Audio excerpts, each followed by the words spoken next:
What's going on, guys? We are live with the Beastly Thought Show. How's it going? Beastly Gamer, not too nerdy. We just lost Unreal Gamer, like literally just this second. Hopefully he'll join back in. We have a ton to talk about today. We were talking about Capcom possibly being available for sale, the Apple TV gaming console that I am predicting, the Beastly Game Tournament, which I'm going to force you guys to commit to, Last of Us discounts, Beastly Gamer is an addict to The Last of Us as well, Xbox One and PS4 exclusives, Arkham Knight possibly being released February 24th, and the Steam sale. What do you guys think? You excited? Well, you pretty much went over the whole show. Have a great one, guys. All right, and we're done. Good stuff. We got Thought Show live. Quickest show ever. Beastly Gamer, what have you been up to all week? It's been a hectic week for me because when I was working all week and when I get home, get a little bit of free time, spend it with the kids. You know, they kind of gave me a Father's Day week, so every day they were doing something special for me. But when I had a little spare time, I went to The Last of Us Online. Shh, don't tell anybody. I was up last night till 8:20, and my 1-year-old, she was a soldier. She stayed up with me until 8 o'clock, playing The Last of Us. And I just can't get enough of this game. I feel like such a fanboy at this point. I feel pathetic because I didn't think that would actually happen to me playing that game. But I'm telling you now, if you haven't played it, don't judge me. Let he without The Last of Us Online cast the first stone. I think that's everybody in the free world. Yeah, okay. That game is awesome. That's all I've been playing. You know, I've been wanting to get back to other stuff. Of course, I do videos for news and commentary and things like that.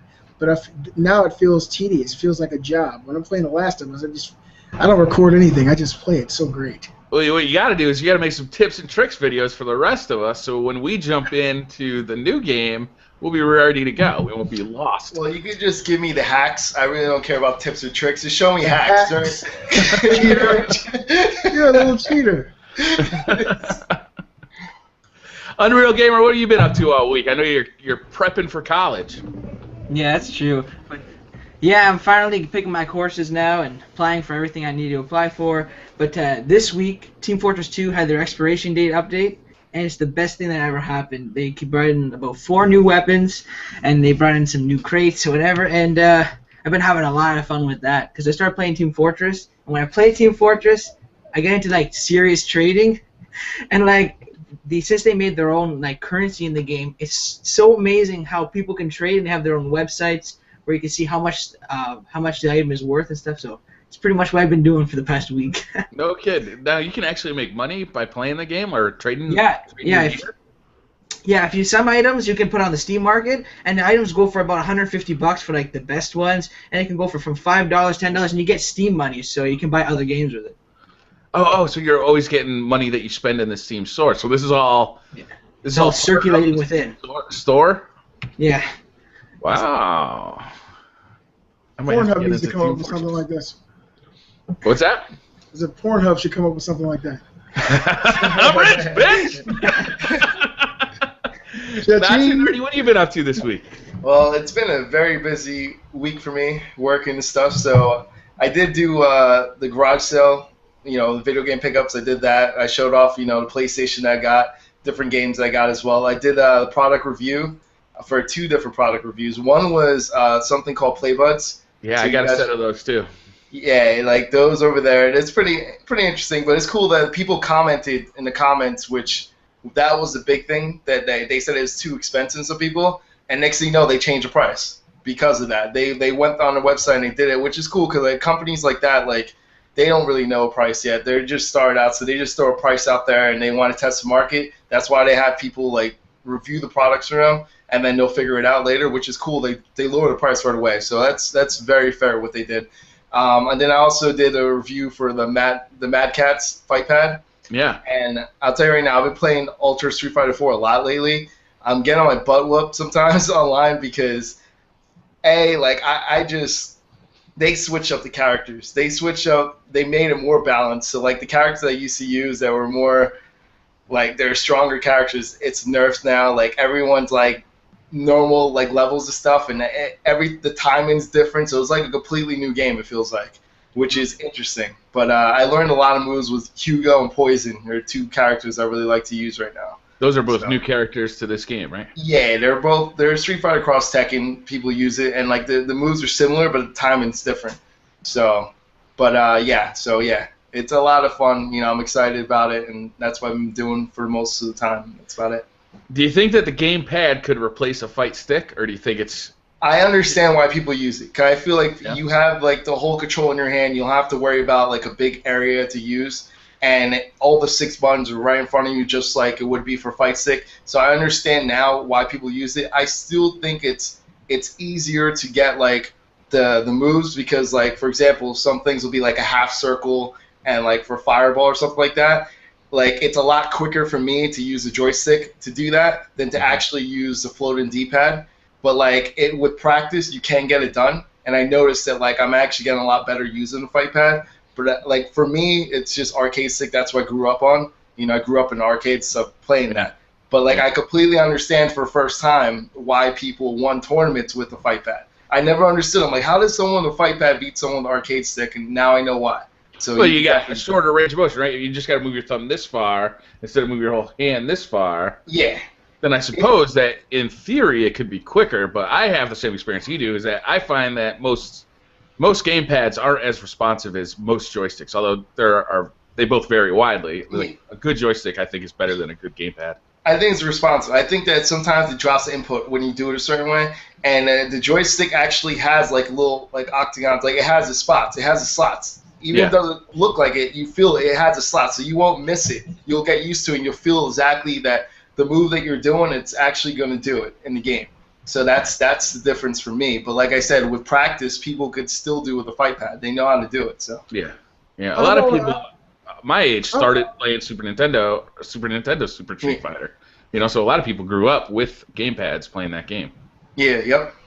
Whenever I used a fight stick, I always had a higher degree of commitment to the moves, and that's what made me, do a lot better using the actual fight stick. Using the actual controller's stick, joystick, rather than a gamepad, because you actually mentally you have to prepare and you put so much effort into each move. And for me, it always came out better using those type of pads versus a regular conventional controller. Yeah, also, raging is way better on a game stick. Like the whole thing, like you're beating that thing and like throwing it. I mean, it's got heft to it. It could go through sheetrock, really. You can tell how many walls have you destroyed there, Brian Rabbit? Oh, not me personally. I grew up in an arcade, like pretty much, so that's why like going to arcade is stuff I'm used to the arcade stick, and I think that's a difference. So if you're someone definitely from like 90s like arcade time, then without a doubt, then you'll definitely relate better to arcade stick than a fight pad. But I mean, if you find it cheap though, I got it for $8 on Amazon. I mean, they're ranging from like right now $12 all the way to $60 a fight pad. So if you find a cheap one, then that's definitely the way to go, because it's way cheaper than an arcade stick. Those are like $150, $200. So yeah, for a good one. You can get them cheaper, but they're not as good. They're not the tournament edition. The tournament editions are the big ones, and those are like range from like $150 to $200. I think they're overpriced, to be honest with you. Like they brag about having like Cherry MX switches, but you can get like 104 of those on a keyboard for the same price as you get 6 of them on a game stick. Like what are you charging for here? Well, the difference is those tournament editions are easy to mod, so you can open them up and just keep. You'll have them for years on end. Like right now, I'm modding both of mine, like arcade sticks, so that they'll be able to play for last gen and the next gen. And like, they'll be for every single. They'll be for 360, Xbox One, PS4, even PC and PS3. So that when you mod it like that, you can play for any console. So. Mm-hmm. This is an official Capcom PlayStation 2 corded Street Fighter gamepad. It's never been used. And I like to call it the Chung-Li Beaver because it has it's a hologram of her doing her her kick, and it's pretty slick. I've never used this thing, and this was actually autographed by the team at Capcom. To be honest, I can't see too well. Can you take it out of the box? Hell no. Never been used. Unboxing video live. All right, unboxing my ass. Oh man! All right, so Not Too Dirty, you brought up in the pre-show, Capcom is actually available for sale now their shareholders voted on this? Is this true? Like somebody could buy Capcom now for realsies? I mean, don't quote me on the exact term. I don't remember the term that they used for it. There was something in a procedure that prevented someone from having a full buyout from Capcom before, and when they went to go renew it, it wasn't able to be renewed anymore. So that leaves it wide open for a full buyout for Capcom. So like they could technically be bought out right now. I mean, you're still a little ways off from it because there's still a couple steps to do it, but it's available now. So that means that anyone with money could buy out. From what I heard, they're like, man, I think it's like 75 million, 80 million, which is like a cost of a AAA game. So like reality, almost anyone could buy that. Like you're talking about, even Sony could buy, even though people say they're in bad situations. I'm looking for my wallet right now. What do you think the chances are, Hector, of Capcom being sold? Do you think this is fluff, or do you think this is I think they're going to have to survive. I think someone's going to buy them out. I just hope that, and I know it's going to be weird, but I hope that a publisher buys them out and not EA? The big three. And that's what I'm scared of. But, I mean, to be honest with you, which I know it sucks, not EA, but someone could buy them out. Not EA maybe, but like one of the publishers buy them out, because then it'll remain multi-plat. Like you want it to be on more than one console. You do not want this to be exclusive.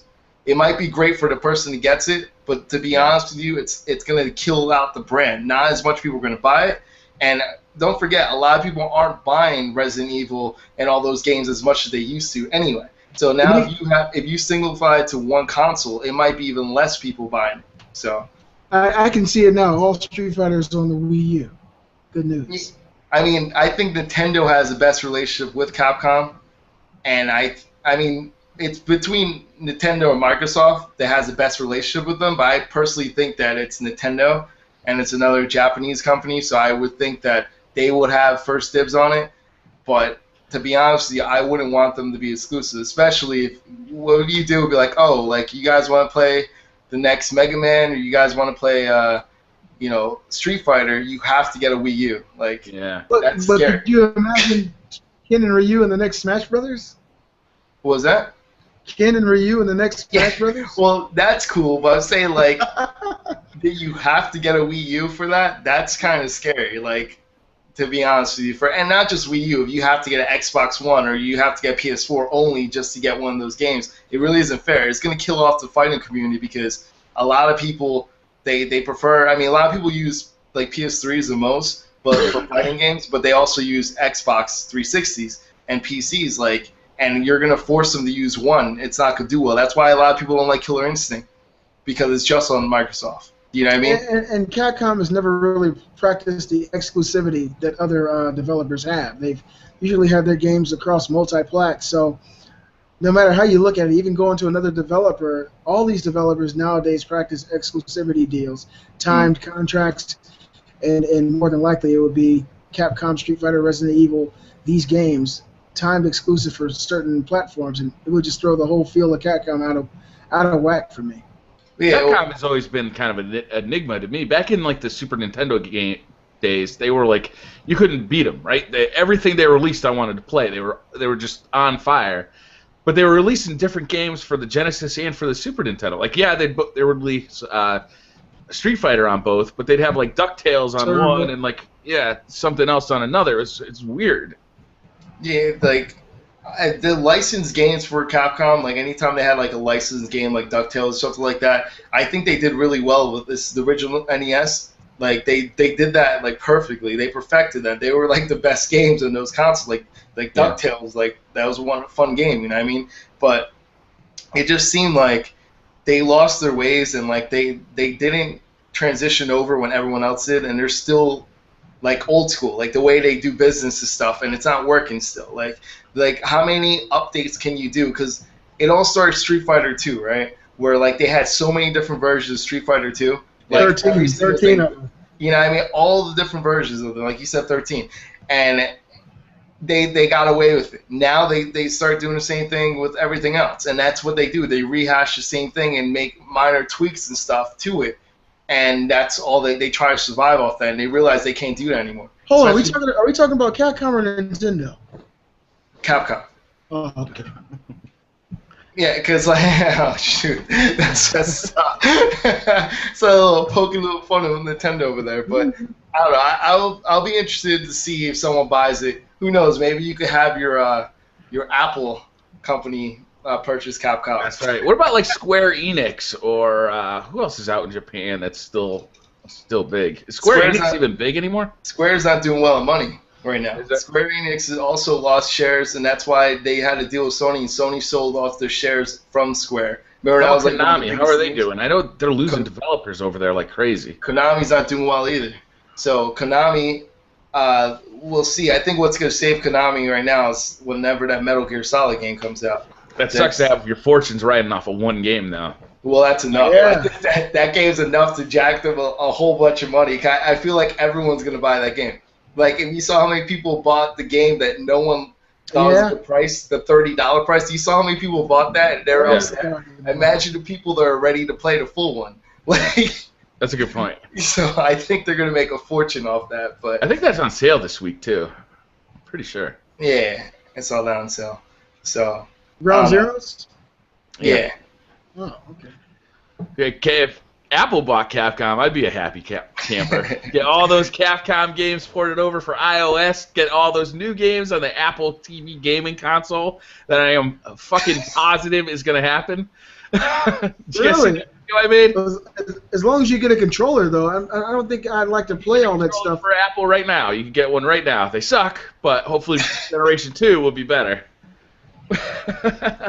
Oh, wow. Hey, look, guys, before we move on to the next topic of the show today, I got a question. Did any of you guys get a chance to see the Last of Us fan film that I uploaded? Yeah, where the hell did you get that? I was scared for you that you were going to Yeah, get so I'm like, this guy's going to get banned.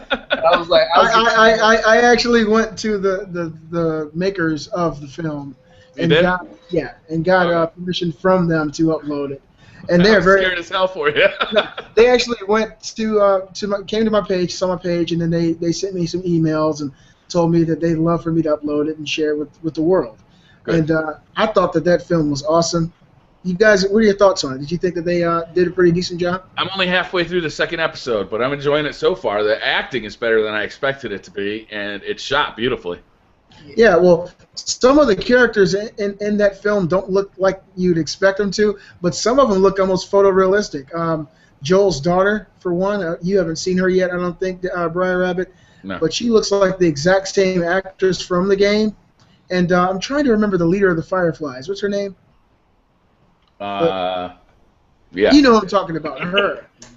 She looks really similar too, but yeah, overall, I think they did a great job. If you guys haven't seen that film, check it out. It's on my page.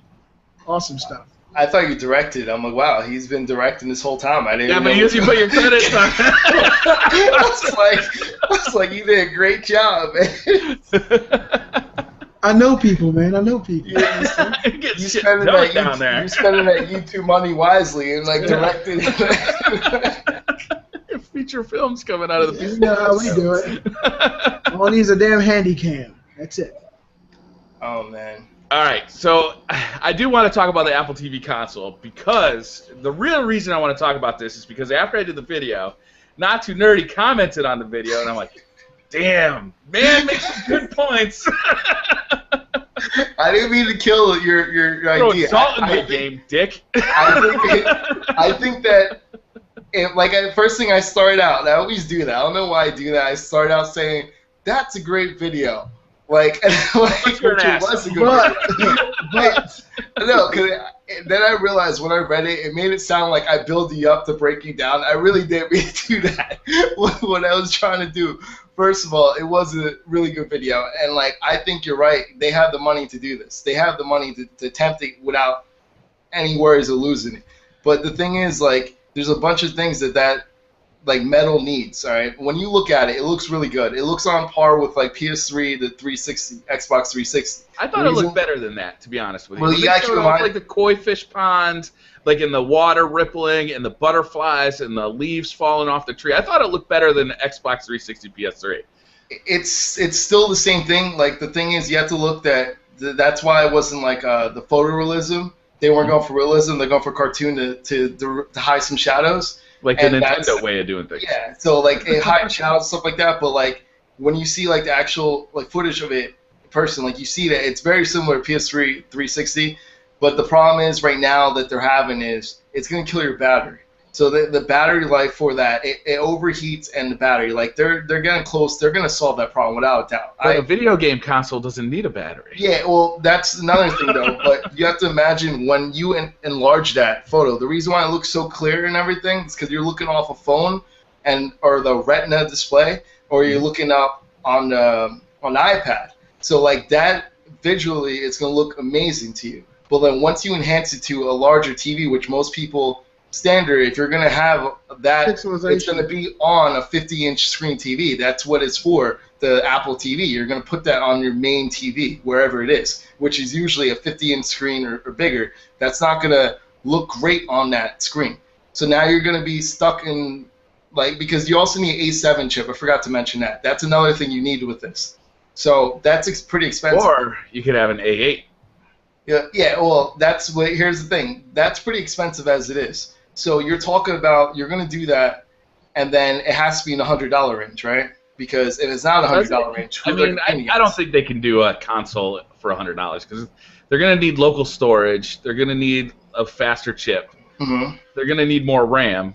Exactly. And they're going to need some way of doing a controller. So I don't think they can do it for $100. Maybe they keep like the current Apple TV at $100 and then do Apple TV plus games at like $250 or something like that. And then that's where you're stuck in between right here, because that's the same problem Amazon Fire TV, Ouya, and all of them had. Who's your demographic now? Who are you aiming this for? Because now everybody who has an iPhone or an iPad who has games can now play them on the TV. Yeah, but that's the thing though. They're not going to take advantage of Metal though, because you has to be programmed specifically for Metal. Metal has to be built in the program. Otherwise, you're upgrading. It's not going to look any different. Right, but all your old games will still run.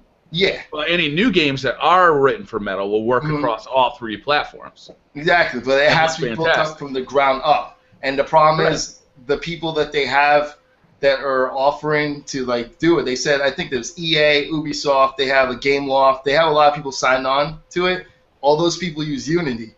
And they use for cross-platform, which they program one program and they use it for all platforms with Unity. So, like, it won't be building Metal from ground up. They would literally have to take time aside and build the game separate for Apple. But it makes sense to do that because you're going to be selling to the most popular smartphone in the world, the most popular tablet in the world, and, oh, by the way, it'll also work on the Apple TV game console. This debate is awesome. The question is, will people take that chance on it? Because you think about it, if you have a choice, you're going to be paying how much when you could get a PS3 or 360? No doubt, but they don't have to. They're not in like a Nintendo situation where they have to sell, 10 million of these things in the first 2 years because the developers are already going to be developing the games for the iPhone and the iPad. But anybody who does buy the Apple TV game console will get the added benefit of being able to play those games on their TV as well. And eventually, there will be enough people on that platform to justify actually developing for it. But if the game is compatible with iPhone, iPad, and Apple TV, then it's not. It's almost like a no-brainer. Well, yeah, we'll do it for the Apple TV too because it's the same.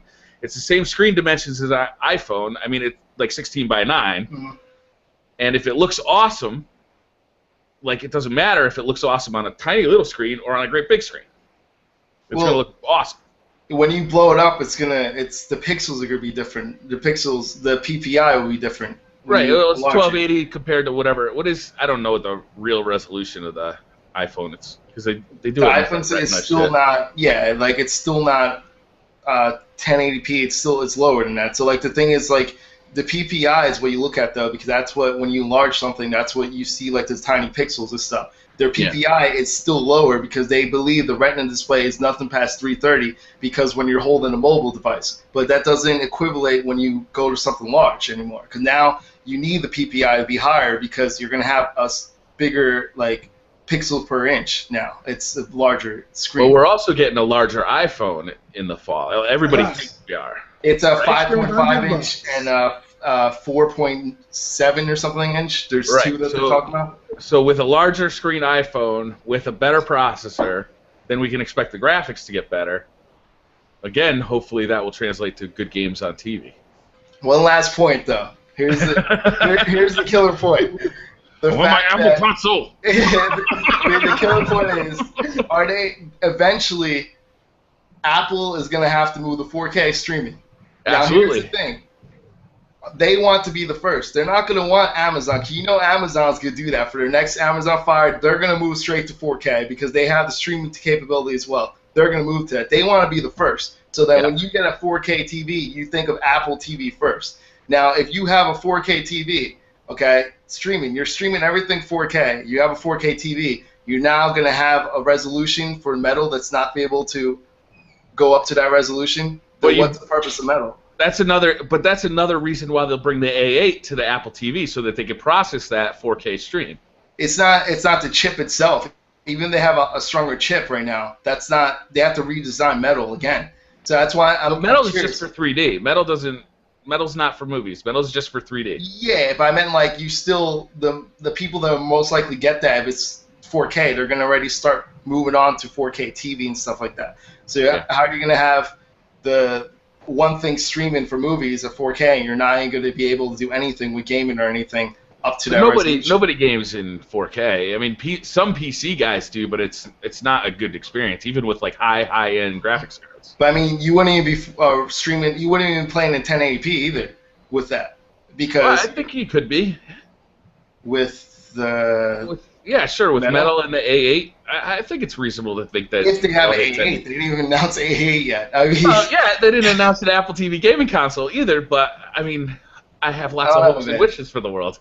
That's a stretch. I mean, if anyone could do it, I think they'll do it. But the problem is they have to have people designed for it. And I think the only people who do it, like Infinity Blade or something like that, like those are the things you do. But like once again, that's another touchscreen. Now you have to start changing these things into controls. Like that was a problem with the Ouya. Like what the problem that you had with the Ouya and Amazon Fire TV is all these games that they're pouring over are touch-based games. How do you resonate to that? You know what I mean? Are you going to start making only console games because it's not a console? You're not going to sell it as a console because their bread and butter is streaming movies and stuff. Yeah. You want that. That's what Apple wants. Apple isn't a gaming first or gaming second. And that's where they get caught in between again, just like everyone else. Like, you know, am I for gamers or am I for the streamers? Like all they have to do is just put it out there, and like I think the market will decide if they want it, if they want to play games on it. They already have controllers, right, that you can use with it. They have the Metal. What do you call that? Is it an SDK? I don't know what it's called. Yeah. Okay, so they have the Metal SDK, which allows for API. Yeah. API. Okay, so they have the Metal API, which allows for better graphics on the hardware. They have the A8 chip coming out in September or October with the new iPhone. You know, they have all these things that just shout, like, if we put these on the Apple TV, we could have a gaming console, and it would basically cost us nothing because, like, it's already, like, built into the ecosystem. Plus, we already have the games because there's millions of games available for the iPhone and the iPad, and, you know, all we got to do is just allow developers to select another screen resolution for the Apple TV. Well, you have to port them over. All those games that Amazon did, they had to port over because you need to use a controller or something. Like you have. But there's already a controller for that iPhone. Like you can already use that. Yeah, but they're gonna have to make sure it's Bluetooth. Here's the biggest problem. Is EA, Ubisoft, of them. They say they're on board, right? Yeah. In their history, have they ever, when someone's not selling too well, do they ever wait for you to sell your console or anything before they just? But the iPhone is selling like gangbusters. The iPhone, not Apple TV. Apple TV is stopped. Roku sells more. One game and it works on both. Roku sells more than Apple TV. Even Amazon Fire TV starts selling a lot. Now you're talking about someone else coming into the market back and trying to get their spot back. You know what I mean? So EA and Ubisoft's like, oh, you're not selling a console? We're just gonna stop making games. I wonder who they did that to already. But they're not just making the game for the Apple TV. The one game they make works on all iOS 8 devices. It works not just iOS. They do it for Android as well. It's cross-platform. Yeah. So I don't know. It just seems like as a publisher, you know, all we have to do is include controller support and another resolution, which, you know, now they're going to have to include a lot of resolutions, right? Because you're going to have to support iPhone 4, iPhone 5, iPhone, whatever the iPhone 6 resolution is going to be. The iPad has 2 different resolutions, 3, including the mini iPads. So there's already a lot of resolutions to support. Adding 16 by 9 1080p, I mean, it's just adding another one, and controller support, which a lot of people are going to start wanting, I would imagine, soon. And they have to make sure that when they do that for Android, that's going to work for Android as well. Fuck Android. That's the problem, though. They're going to do that the whole time. Like they have to. EA is not going to care about iPhone alone. They're going to care about all platforms. I want my Pippin too. God damn it. I'm hearing this conversation. Well, I guess I can call it jousting, going back and forth with you two. Do you think that the PlayStation Vita TV or the PlayStation TV will be any kind of competition for this type of peripheral? It's different. I think it is, but it isn't if you think about it. Because I think that's that right there. They already have a whole gaming lineup. They're going to be able to play PlayStation 1, all the PS Vita games. All the now, and the thing is, you'll be able to play your PlayStation 4 from another TV. And PlayStation Now. Yeah, Stream. PlayStation Now. They're like a whole new level game. That's why I'm thinking this whole Apple thing, there's going to be so much competition for people that's such a small market for right now. Man, fuck Apple. I think... See, the people that had the Vita games and stuff like that, or any PSP games that wanted to see on the big screen, like, those are ones that are going to buy that alone. So, like, that's why I think they have a whole separate market on top of it. They just have... I'm buying it just for that feature, because now I can... You can stick your Vita games directly inside of it, right? Can't you pick your Vita games inside of it? That's awesome, man. You can play your Vita games on a TV, and you can capture your Vita games. Oh, please. This is done. It's $100, please. And you can download it onto it directly. Yeah. Because you already have that on your account. Yeah, and you could buy the memory slots. It costs a bunch of money. And, but you're gonna need a lot of memory for that. That's a good point. Who's gonna be the first one to hack a SanDisk onto that thing? I mean, I've been waiting for that for years. I'm not condoning it, but I'm waiting for it. Why has no one created their own version of the Vita? Remember, is it illegal? Lockdown. Is it illegal to fabricate your own and sell it like another third-party company? Absolutely. People have tried and they banned them. They banned your account. People have tried it already. They banned your whole. I'm speaking of like a company like SanDisk. They can't do that. No. They limit it, so it's only there's no third-party support for that. It's only Sony. You fail for that. And on top of it, it's not even like other Sony products. It's a specific Vita one. Like that's the thing that sucks because I have Sony like Sony products like memory cards. Memory Stick Pro. Yeah, I have everything. Damn it. See, the PSP, the Memory Stick Core Duo, that one is just a regular Pro Duo. And you could hack your PSPs with it and all kinds of stuff. How are we supposed to hack our PlayStation Vitas? I think that's part of the reason they made it a proprietary technology. It definitely you is. You can put that Memory Stick Pro into a computer, probably only a Sony computer, and you can put whatever software you wanted on it. Now, like that thing is only good for the Vita. It's completely. And that's why Sony created the Vita, where you couldn't connect anything to it. There's no output, input, nothing. They did it on purpose so no one could hack it and put all these free games inside of it. That's what they did. I mean, you have to use the content manager just to connect it to your PC or your PS3. So, yeah, they've got full-on security detail on that thing. And it has been hacked. People actually have hacked them, but it usually comes out with a PlayStation Network game that someone finds a loophole in, and they're able to, I don't know exactly how they do it. Do I look like a hacker? But yeah, it's been done. For sure. Sony's be like, wait, so you guys can't take free games from me, but we'll give you free Vita games every month. What do you guys want? We're already giving you the games.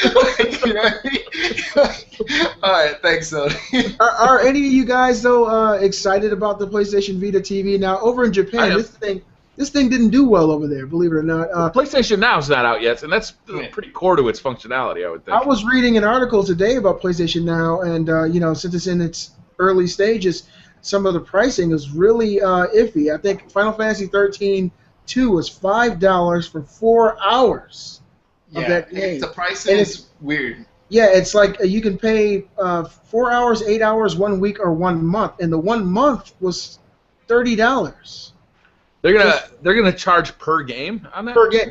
Per game. I would have hoped that you could just pay a premium, either monthly or annually, like you do with And the play any PlayStation. game. Yeah. Well, just But- so you guys, Go ahead. as you say, I am part of the beta. I mean, I'm not allowed. Are you allowed I'm to not going talk to go about it? specifics. I'm not going specifics, but they're not going to. They didn't officially announce if they're going to do a subscription or not. Not to mention those prices are just base prices. I'm sure they're not going to be there. I mean, if they are, they're ridiculous. But then again, Yeah. some prices are not ridiculous because you pay $7 or you pay $7 for a week. That's not a ridiculous price at all. That's better than most places at all to rent for a whole week for $7. So like That's a good point. It's That is a good unbalanced point. right now. So like if you see $7 for a week or $5 for 4 hours, that's really unbalanced. They're just putting out the prices right there. They're gonna get fixed. But also, who knows that they have a thing like if you pay $30 for like the whole month or whatever, 90 days. What if like you surpass that, you automatically buy the game? Or what if they had something in place that if you rent something for the value of the game, A they certain like download dollar the game. amount, it becomes yours. It becomes you get the actual game. Who knows what they're doing right now? You know, they didn't announce any of that, so that could be something that they might do as well. If That you might reach be a part of certain what the point. beta is too. It's just kind of testing out what people's tolerance is for pricing. Yeah, so like that's another thing. But the most important thing is subscription. They didn't announce it yet. You know, the No. whole service is really good service. Like it's iffy sometimes. My internet. It works. I know people that it's not working too well their internet. So it Are depends. you on having- the speed. Are you having any issues as far as streaming and lag right now?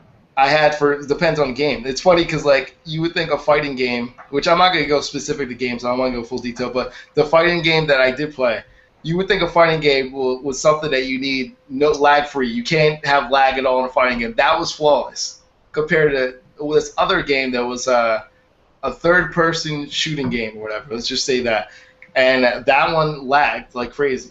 Like it was lagging pretty bad, but that was also an older version of that game. So that's the thing you look at. It's like it's weird because one's newer and that one was working perfectly, and that's a fighting game. So it depends what game it is. It's going game to game which one works great and which one doesn't. So If you had to wager, and this is for everybody, Unreal and Briar, and of course Not Too Nerdy, if you had to wager, do you think they would go the route of a subscription? without doubt. Okay, and do you think if this thing takes off, it'll bode not well for companies like GameFly?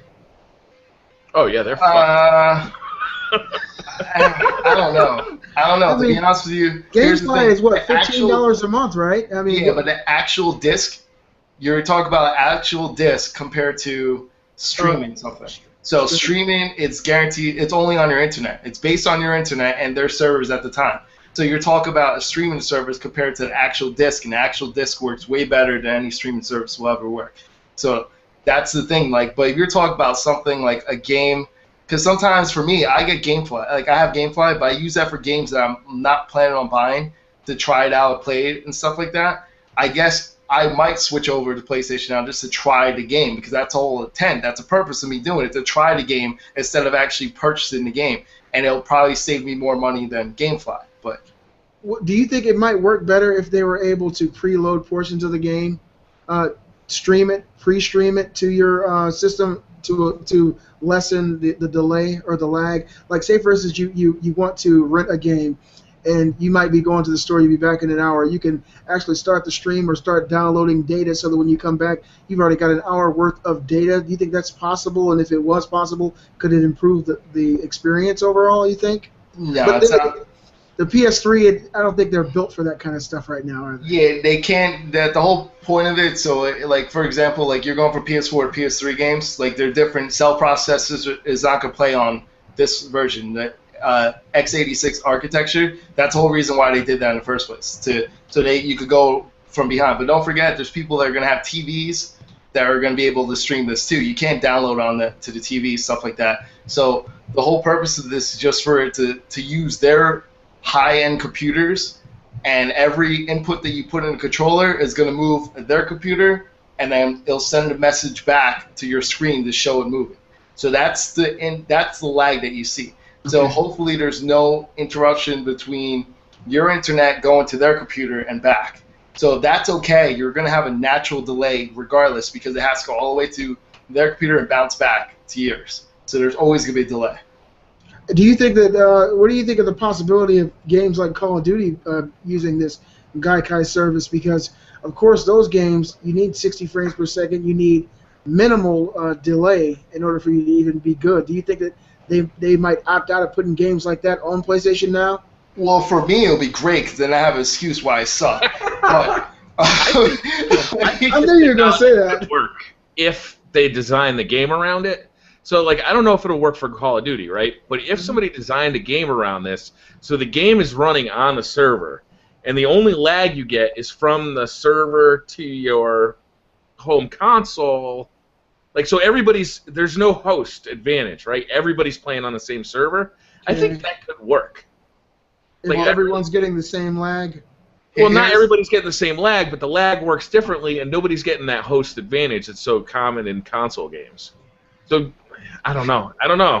I'd be interested to see somebody try. Right. All you have to do, since you play Call of Duty all the time, all you have to do, if you see someone running on the right side, just shoot to the left side. Eventually, they're going to run into your bullet. That's all you have to do. Just shoot ahead, and they're going to run into your bullet. Works 40% of the time, 100% of the time. And like the great thing is, you can rage quit and exit out of the game, and it's delayed, so they think you're still playing for a couple seconds, before, and then you just get disconnected. But that's just me. I don't know. I think it's a really interesting technology. I'm not in the beta, so I'm looking forward to seeing it kind of go live. I'll definitely subscribe to it as soon as it comes out. I'll put it this way: way better than OnLive. That OnLive service. Yeah. Years ago, they still have it, I think, but OnLive, it's way far advanced than that. It's just that it's similar process. So. Yeah, and I really like the idea of being able to just get access to games that maybe I sold like 3 or 4 years ago, or like maybe I didn't get around to, and just be able to play around with them for a couple of days and then not ever have to worry about it again. Like not have the disc around, not have to worry about eBaying it or bringing it to GameStop, or it taking up space on my hard drive. All of that stuff. I just like that idea. For me, I think if it's like an RPG or MMO or something, and you're able to stream that on the Vita on the go, where you don't need it to be super quick. I think that would be amazing. For me, that's where you don't have to have the best internet for it to be, even if it's lagging, it's okay for those type of games. I think that would be great on the Vita to go. That's something, a big game changer for the Vita itself. So I just don't like the Vita thumbsticks. I understand exactly where you're coming from. I've been wanting to get Borderlands on my Vita, but after fiddling around with it a little bit, I think it'll just be the articulation won't be there. You just won't feel like you're totally in control like you do using the DualShock 4, 3, or 360. Can you use a DualShock 4 with the Vita? Yes. You compare it? That's what the 1.7 update did. They also had that, so you can now use your DualShock 4 with that. That might be good. And you can use the DualShock 4 with the PlayStation TV. So they're going to sell that in 2 packages. One of them is going to include a DualShock 3 controller, and one of them and a game, right? The Lego game. Lego game, yeah. I wouldn't get that. I would get I'd get the one that comes out for $100. Use your own DualShock 4, and everybody's got an HDMI cable hanging around. Do you guys think that using PlayStation Now, that they can do something with PlayStation Plus where every month you can get one of those rentals for free, or every month you can get a discount on your monthly subscription service because you have PlayStation Plus? You think that Sony's looking into doing something like that? I would think they've got all sorts of ideas, right? I think they're going to judge based on how popular the beta is and what kind of people's. I'm sure they're getting data, right? It's okay, we put this game out at $8 per day, and we put this other game out at $8 per month. Which one is more popular? How do we make the most money? Sure, a ton more people are using the $8 per month one, but are we actually making more money off of the fewer people who are doing the $8 per day one? So I'm sure they're judging all that data, trying to figure that out. And they're still right in the middle of the war with the Xbox One, so they're definitely going to want to try and add value to people buying PlayStation 4s. So yeah, I would guess they would do something. Okay.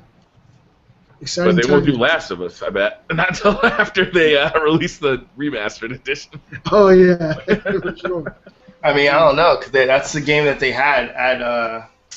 Oh, that's right. But they won't discount it, right? They displayed it. They displayed that it was running that and God of War Ascension.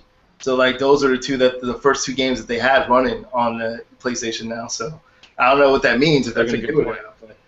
I don't know, but I don't know if they're going to do it because what just happened?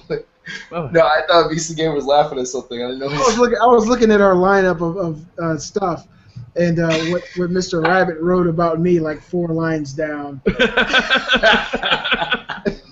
Did you see my giveaway video, Beastly? It's true. I saw it, but I didn't get a chance to watch it. I want to know how you got your goddamn name in the hat. What the hell? That's so funny, dude. That's what you were showing me when my sound was off. That's right. Dude, by the way, like, I don't know if you realize this, like, I commented on that video, I'm like, you said the wrong name. I thought you were supposed to say Not Too Nerdy, and somehow Enrique came out. I don't know, like, but that's awesome. Enrique won, though. That's pretty cool. Yeah, it was good to see that. That was totally. Oh, really, Enrique? Good shit. Yeah, that was so random, too. He had out the hat. I was like, wow, man, that's awesome. That was like, that's a good prize, man. Can't wait for you to give us a prize, too. Yeah. I give you a prize of my presents every week. I haven't got a present yet. Oh, you said presents. I want a present.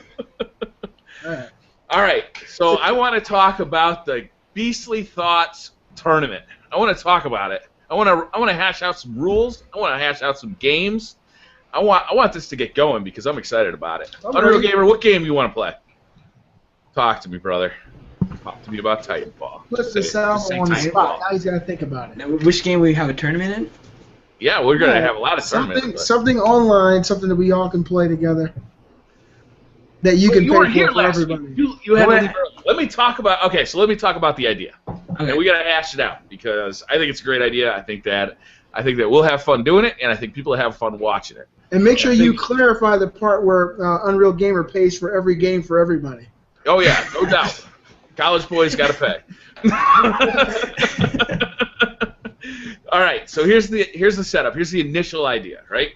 Yeah. Is that everybody on the Beastly Thought show picks one game, right?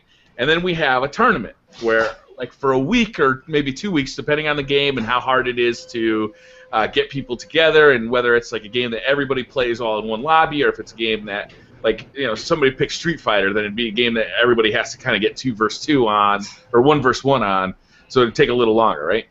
But let's say that everybody, you know, picked a game, okay, and then they set up their own rules for their week. So, like, let's say if Not Too Nerdy picks Super Street Fighter, then everybody would have to get a copy of the game. Mm-hmm. Everybody would have to, Not Too Nerdy would have to set up the rules. Like, here's the rules, right? A single elimination. You play, you know, you're in this bracket, you're in this bracket, you're in this bracket. You guys figure out when you're going to play, record it, post it on your channel, and then as the tournament brackets go, you know, we can talk on Twitter or talk on Skype or talk on Google Hangouts to, you know, schedule the matches until we have a winner. And once we have a winner, like, everybody from start to finish gets a certain amount of points, and you carry those points into, let's say, Beastly Gamer picks a game. Let's say he picks, what's that? Let's say Beastly Gamer picks Barbie's Dream Adventure. And everybody's I'm a beast in that game. I'm just saying. Now that'd be a little different, right? Not everybody can't play that online. I assume. I've never actually played it, I swear. The multiplayer. So maybe you got to do a speed run, like the longest you can go without dying, right? And then you, like, again, it's scored, so the first place gets like 7 points, you know, and so on. And then how do you know in a situation like that? In a situation like that, how do you know the person isn't dying and then just recording new footage until they get the best run that they can? Honor system. Damn it! I don't know. I mean, that's all we can do, right? That's a great point. Look at it. Look at it. He's ready. 25. I mean, one time to do this. 25 tries. Yeah, but they're recording it. No one says that you have to do it one try either. Nobody invite Figco Inc. to do Battletoads because he actually beat the speeder bike level of Battletoads. You guys ever see that video? Yeah. No. No, That's I one didn't of the see most this video. impressive videos I've ever seen on YouTube. He has a video, a series called Just One Life, and you guys know about the Battletoads speeder bike level, right? Yeah. It's widely regarded as one of the hardest levels ever, and he beat It's it. timing, yeah. It's crazy. Anyway, don't invite him to do Battletoads because we're not gonna beat him. But yeah, so what do you guys think? Do you guys like the idea? Do you want to start picking games? I mean, I'm going fighters. I'm assuming that Marco or Unreal Gamer is gonna automatically choose Team Fortress, so I might as well get ready for Team Fortress somehow. Well, that's the thing too. Is right. Some of us won't be available for some games, so I was kind of thinking. I was kind of thinking that everybody gets like one voucher, right? You can't compete in every one, and that way, like, let's say that everybody wants to do Team Fortress. I don't have a PC, I can't play, so I won't compete in that week. And then, like, if I want to play Titanfall, Beastly Gamer doesn't have an Xbox One, so he wouldn't compete in that week, right?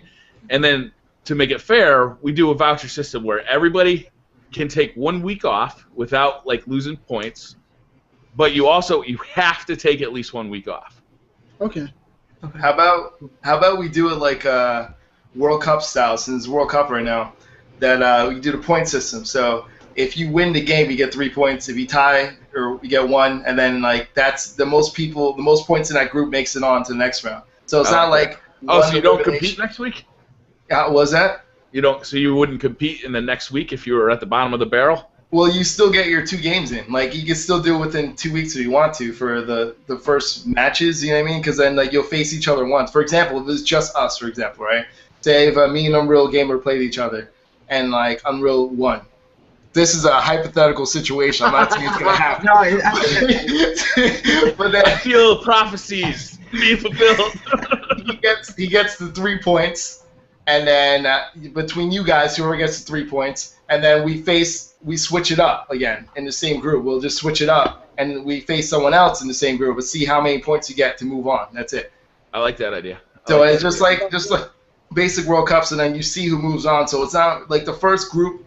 Even if you lose the first game or whatever, it doesn't really matter yet because you still have a chance to catch up. It's so it's really 3 games. That's how the World Cup works. It's 3 games in the first group. So we'll see how many people are doing in total, and we'll get to decide it. But that'll probably be the best way. So then it really doesn't matter if you lose the first time because it matters like all the points you get in total to see who moves on. Now, can somebody steal your points and we can just call it the Family Feud system? I think that each week could have different rules depending on whose game it is. They can make their own rules. Sweet. That way, all sorts of incredibly great shenanigans can happen. There are no rules. No. I'm letting you guys know I'm coming hard. Fighting time, y'all. I hope y'all ready. Every fighting game I'm going to dominate in. And then we should probably make a rule about like the cost of the game, right? Like, you can't pick a Dreamcast game that costs $180 and you're the only person who can find it, right? I'm going to find all PS3. I'm going to find all PS3 games and PS4 games because I know on PSN you could find like tons of good, still online fighters and even some shooters for the low. That's Ebonics for very inexpensive. Yeah. And you guys, I mean, I could pick up some games at a garage sale. I mean, what's good? I'll pick up some games, send it to you guys. What's going on? I'm fine with it. Yeah, that sounds like fun. I still don't know my game though. I'm not gonna lie. I was thinking about it the whole time. I'm like thinking of a game that's like that'll be easy for everyone to play. That you don't have to download something on top of it. You know what I mean? Like I was thinking about Ultra Street Fighter 4, but I'm like, no, it's gonna cost too much now because if you didn't get it for free back in the day for the PlayStation, then like it's gonna cost $40 for the game now. You know what I mean? But so you could do like one of the older Street Fighter 4s that'll be readily available at any GameStop for probably less than $20, right? They're pretty expensive now because you can use any Street Fighter and then do the upgrade. Yeah. So like every Street Fighter is now they jacked up the price so you could grab that Street Fighter to upgrade it to Ultra. I'm checking now. It's on purpose. So. Well, it'd be nice if we. Go ahead. I'm gonna pick something on PC because Steam sale is going on right now and it'll probably cost about $5 maybe. Yeah. So yeah. I mean, I don't know yet, but I'll let you guys know in about a couple days. See what's good. Yeah. No, you're gonna be up at bat here because what I have here is all our names. And I'm going to put them in this hat, this beautiful hat that I bought for Mother's Day this year. You know my name's gonna be first. Is this part of your second job, or how does that go? If I could, I would. Yeah. Way to I go, know. Unreal. Good shit. So My luck, it's gonna be me, and I don't have a game to pick yet. Watch. all right, I'm gonna mix it up a little bit. Go ahead. I already know it's me. Very official. All right, let me pick it out. What the? How did this get in here again? All right, here we go. I'm not looking. Oh God. Can you guys read that? BC Gamer. That's no. Unreal. Oh God. Unreal. Put 9 to 5 in there too. Unreal, not too nerdy. Oh I put 9 to 5 in there too. You guys can click on that link and see that price for that Street Fighter 4. It's pretty damn cheap. How much is it? It is $5.94. Oh, that's Street Fighter 4, man. It's hard. I think I still have that for PlayStation 3. It's That's only gonna be six. rough. It's only $10. Yeah. Okay. So, what we'll do? Should I just go through the list of everybody and like order it?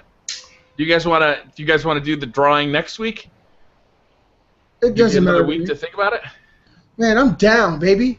I was born in the streets. or do you want to take the drawing out of it and just pick somebody who's got a game ready? Yeah, that's just. Yeah, I want to wait. I don't want to pick a game that everybody's gonna be like, "Oh, that game sucks." Because maybe tomorrow there might be a better game that's on Steam. No, that's fine. Like, even if it sucks, it doesn't matter if it sucks. That'll be even funnier, I think, if it's like a horrible game. Like Goat Simulator. Dino D-Day.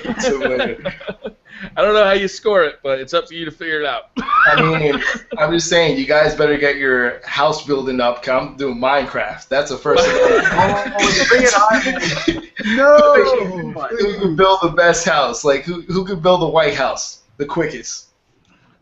And Don't you gotta tell do me. every room in the White House too. That's The hard. White House? How do you do that? They won't even release plans for that place. But I'm All not right. even American. Stephen Harper's house. He said he ain't even American. Shit. Well, my game is pretty obvious, right? I'm gonna pick either Titanfall or Call of Duty Okay. Well, Call because of Duty everybody's is. got it. It's Yeah. easy, everybody can play it. We've all got PlayStation 4 copies of it, right? I don't have Call of Duty. You don't have Call of Duty? I You don't have have Titanfall. Yeah, I have Titanfall 4 only for PC. Titanfall. I mean, I guess- Listen, guys. Right now, I put this in the link, and everybody who's watching can take advantage of this. Right now, EA and Origin, you can get Titanfall, the entire game, not a demo, for 48 hours for free right now. If you sign up through Origin, I just did a video on it. It's on my page. I'll give all you guys a link at the end of the show. But if you don't have it, and it's something you guys want to do over the next day or two on PC, I could always plug my PS4 controller into that, and we could give it a go. But yeah, you can get Titanfall for free through Origin right now for 48 hours. That's sick. I wish they were giving away on the PlayStation 4. Me and 9 to 5 were trying to play it yesterday, and there's hardly anybody playing.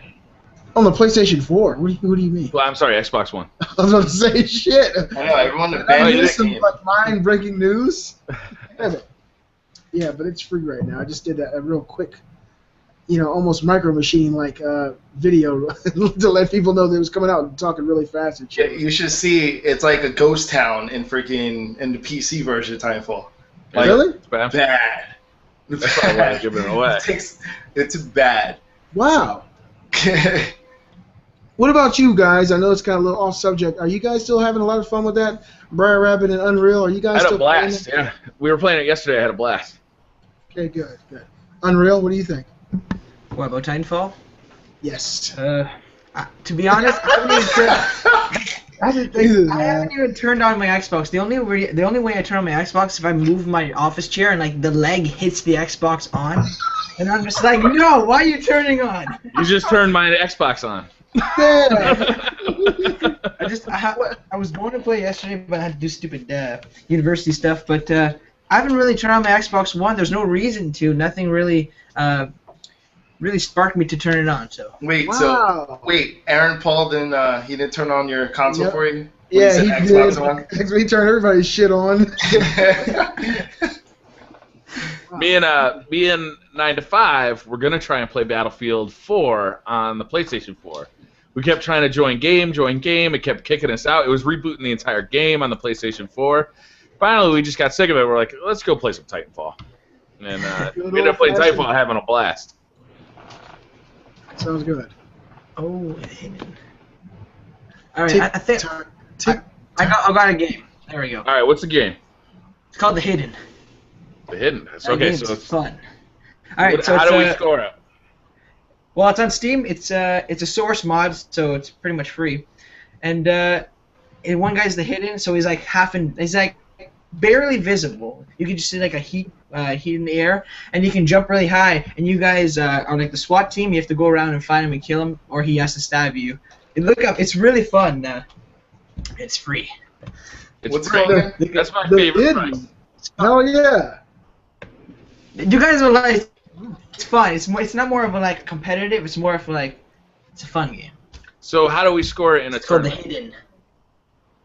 Hidden. Well, who kills the guy we can first? basically Who gets stabbed first? yeah we can make it. We got this. Well, we can make our own private lobbies. First of all, we can all be in there. It's Oh, gonna you be, can? like, high-end. Yeah, you can make your own private lobbies. It's just source mod, so it's kind of just. It's really. It's a Wait, Gears so mod kind of you thing. kill each other and stuff like that?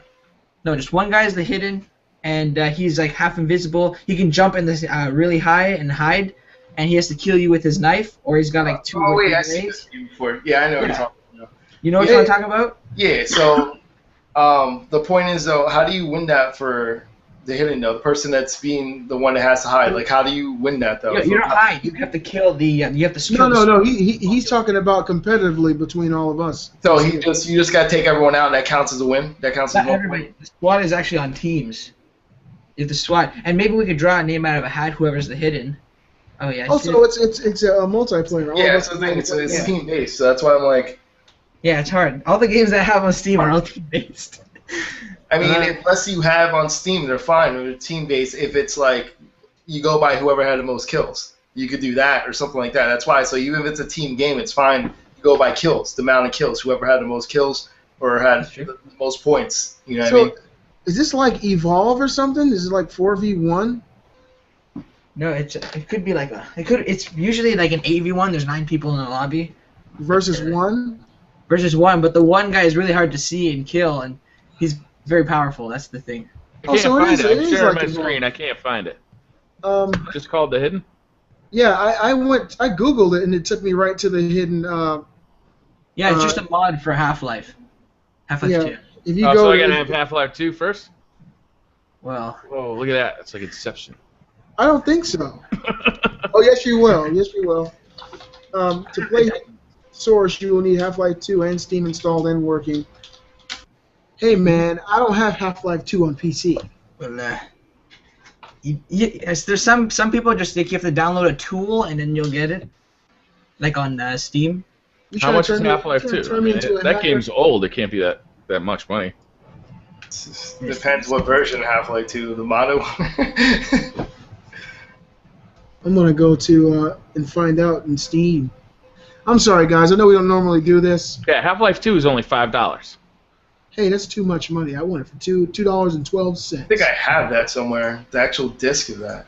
I had the orange box for Xbox 360 way back in the day. I got that on PS3. That's awesome, man. That was the first time I saw Portal. My mind exploded. I couldn't believe it. Yeah. Couldn't believe it. I was looking through the walls like, what's going on here? Oh shit! I got a good game. Here's another one. It's called Speedrunners. That one's like all competitive, free for all. It's like a 2D platform. Two I've guys seen that. That You game see looks that? like fun, actually. You guys, Yeah. are you guys up for that one? Cause I have that one. That sounds fun. Sure. It's actually really fun. Actually, where is it? Let's see if I have it.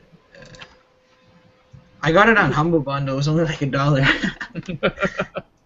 It's actually fun. So let's see. All And, of us are Googling this right now, aren't we? Yes. Is that which one is this? Is that the one with the one with like they're jousting or whatever? Or no, the swords?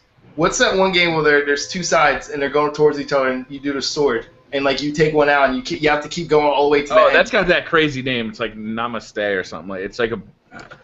That one's so funny because like there's two colors for two different people, and like they're like stick figure characters, whatever, with knives or swords. And then you take out the other person. One person has to get all the way to the left. You're scrolling all the way to the left. The other person has to scroll all the way to the right. So you have to take out the one person. You have to keep going to the right side or the left side. Oh man, I forgot the name of that. Once I figure out, Runners is available for $6. That's Yeah, it's on sale. There's a 4-pack. $4. all right. I think maybe we should like think about this more. Yeah, all right. Well, Scared we'll to move be on, me. but let's keep this in mind. Hey, listen, Maybe we'll guys. talk about it in the post show. This All right. here, I'm posting this real quick just for you guys to see. Everything I just posted here is all free to play on the PS3. Check that out. Bam! But let's continue. Free to play, and then how much you got to pay to get like all the stuff that lets you win. I know, right? You're supposed to be able to win on. You're supposed to be able to win on skill alone. I'll show you how to do it, Mr. Rabbit. Normally, games are pretty much free to play. Usually means pay to win. Yeah, right. That's definitely. This is a shooter, and I don't even have a gun. That type of situation. Yeah. Go in their fists. like Alright, that so- Tekken Revolution. The next topic. Oh. The next topic we're going to talk about today, guys, is The Last of Us discount. Now, a lot of the people out there already know The Last of Us Remaster was announced. It's coming out next month on July 29th. It was announced previously at full $59.99, and Naughty Dog just announced a price reduction of $49.99. Sweet. So that includes all the DLC, all the multiplayer maps, The Last of Us, the DLC with Ellie. I'm trying Left Behind, which is actually really good. And It's got all the DLC for all the multiplayer $49.99? DLC. Yes, all the multiplayer DLC, all the Left Behind DLC. It has Troy Baker, and I'm trying to remember the young lady's name. It has audio commentaries during the cutscenes that you're able to engage during gameplay. And it has some other type of documentary on there, too, for $49.99. And a lot of people were upset because a lot of What? people... Why? Too high? Still too No, high? people had pre-ordered the game and paid full price, and Sony had came out and they said, hey, when you make a pre-order, there is fine print that you haven't read. It says that you can't get refunds in situations like this. What do you mean, like the digital pre-order on the Yeah, they PlayStation paid 4? the whole. Well, don't do that. That's yeah. a silly idea. What if the game you pre-ordered gets canceled? Well, I guess in a situation like that, you probably could get a refund, but in this situation, says- the price. It says right in the corner, like if you order this, there are no refunds. It says right, like you don't have to even read the fine print. It says right on the cover art. And that's the thing. A lot of people were really upset about it, and Sony stuck to their guns, and they said, no, we're not pre-order gonna off give a you. digital copy. Like, why would you even do that? Why would you pre-order the digital copy of a game? I don't understand the only reason I would pre-order is because I'm worried that they're not going to have enough copies at Best Buy or GameStop to satisfy everybody, so I would pre-order. Well, Because Why would you pre-order a digital copy? Because if you don't buy it now, you're going to spend that $60 on Cheetos and beer. well, No, here's, I'm just kidding. I don't drink beer, but It's like you're looking into my soul. honestly, I think Sony, like, if they had that policy, it's whatever. I think that what they really screwed up on is not giving a time limit for the developers to say when the price is. So, like, you should have up to like a month before. Like a month before the release, you should definitely say what the final price is. You should not change it or announce it later on. And that was the problem. They were indecisive. They announced it later on. You don't But- do that.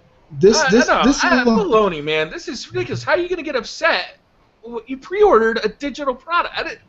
Yeah. You're upset because you're a moron. But the thing is, Naughty Dog, they came out 9 hours ago, and they undermined what Sony said, and they said they want to give everybody back their $10, and it can go to your PSN account. And so they didn't. Sony did make a statement saying that within the next 7 days, that $10 will hit your PlayStation Network account. Well, that's nice of Sony, I think. So, Well, are Naughty people Dog still upset? actually. No, I wouldn't think so. That's where they wanted it to go initially. Oh, okay. Sony said no, but Naughty Dog said they wanted to give people back their money to keep this pristine image, I would guess. And so now Sony's going to give everybody back their $10 within the next 7 days. Good. I don't get this one. I don't get. Sometimes the internet gets upset about stuff, and I just don't understand. I mean, I understand why they're upset, but I think that I don't know. I think that Sony should change the policy right now just to do the lowest price guaranteed, just like Amazon, everyone else does, so that you never pay the most expensive. The end, case closed. That's it. And you don't. Here's the thing: you shouldn't charge their card until the preload. Cause now you do preloading. You shouldn't charge your card until preload. You wouldn't have this problem either. Because also reasonable. I like that. If someone does that, you shouldn't charge them until then. So then, with the price change, you just charge whatever the price is at that moment. The end.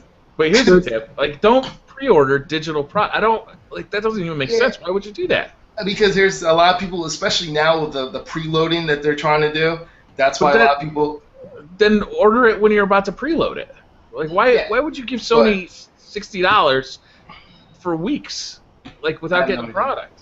I have no idea. Like, I only do that if I'm gonna get that physical copy, something. Like if it's like there's some kind of like DLC that you get. Like, I already pre-ordered Advanced Warfare because I wanted the Ghost DLC.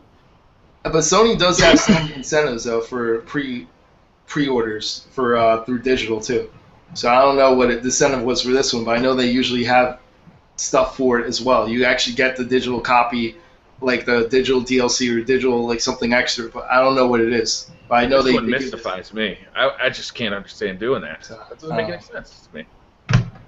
That's crazy. That's crazy. Damn, this shit done fucked Mr. Rabbit up. Okay. So, Briar, it seems to have come kind of as a surprise to you that The Last of Us Remastered had all this extra stuff.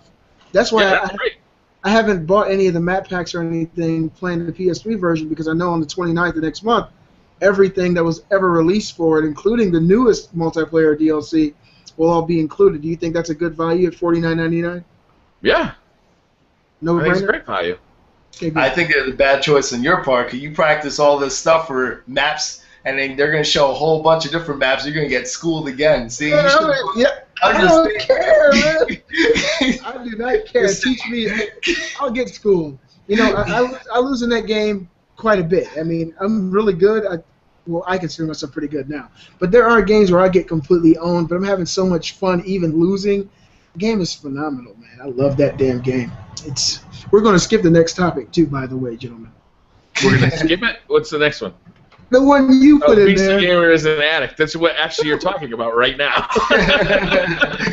yeah, you guys are talking about the price drop. I went to my Best Buy and like looking online. Ours is still $70.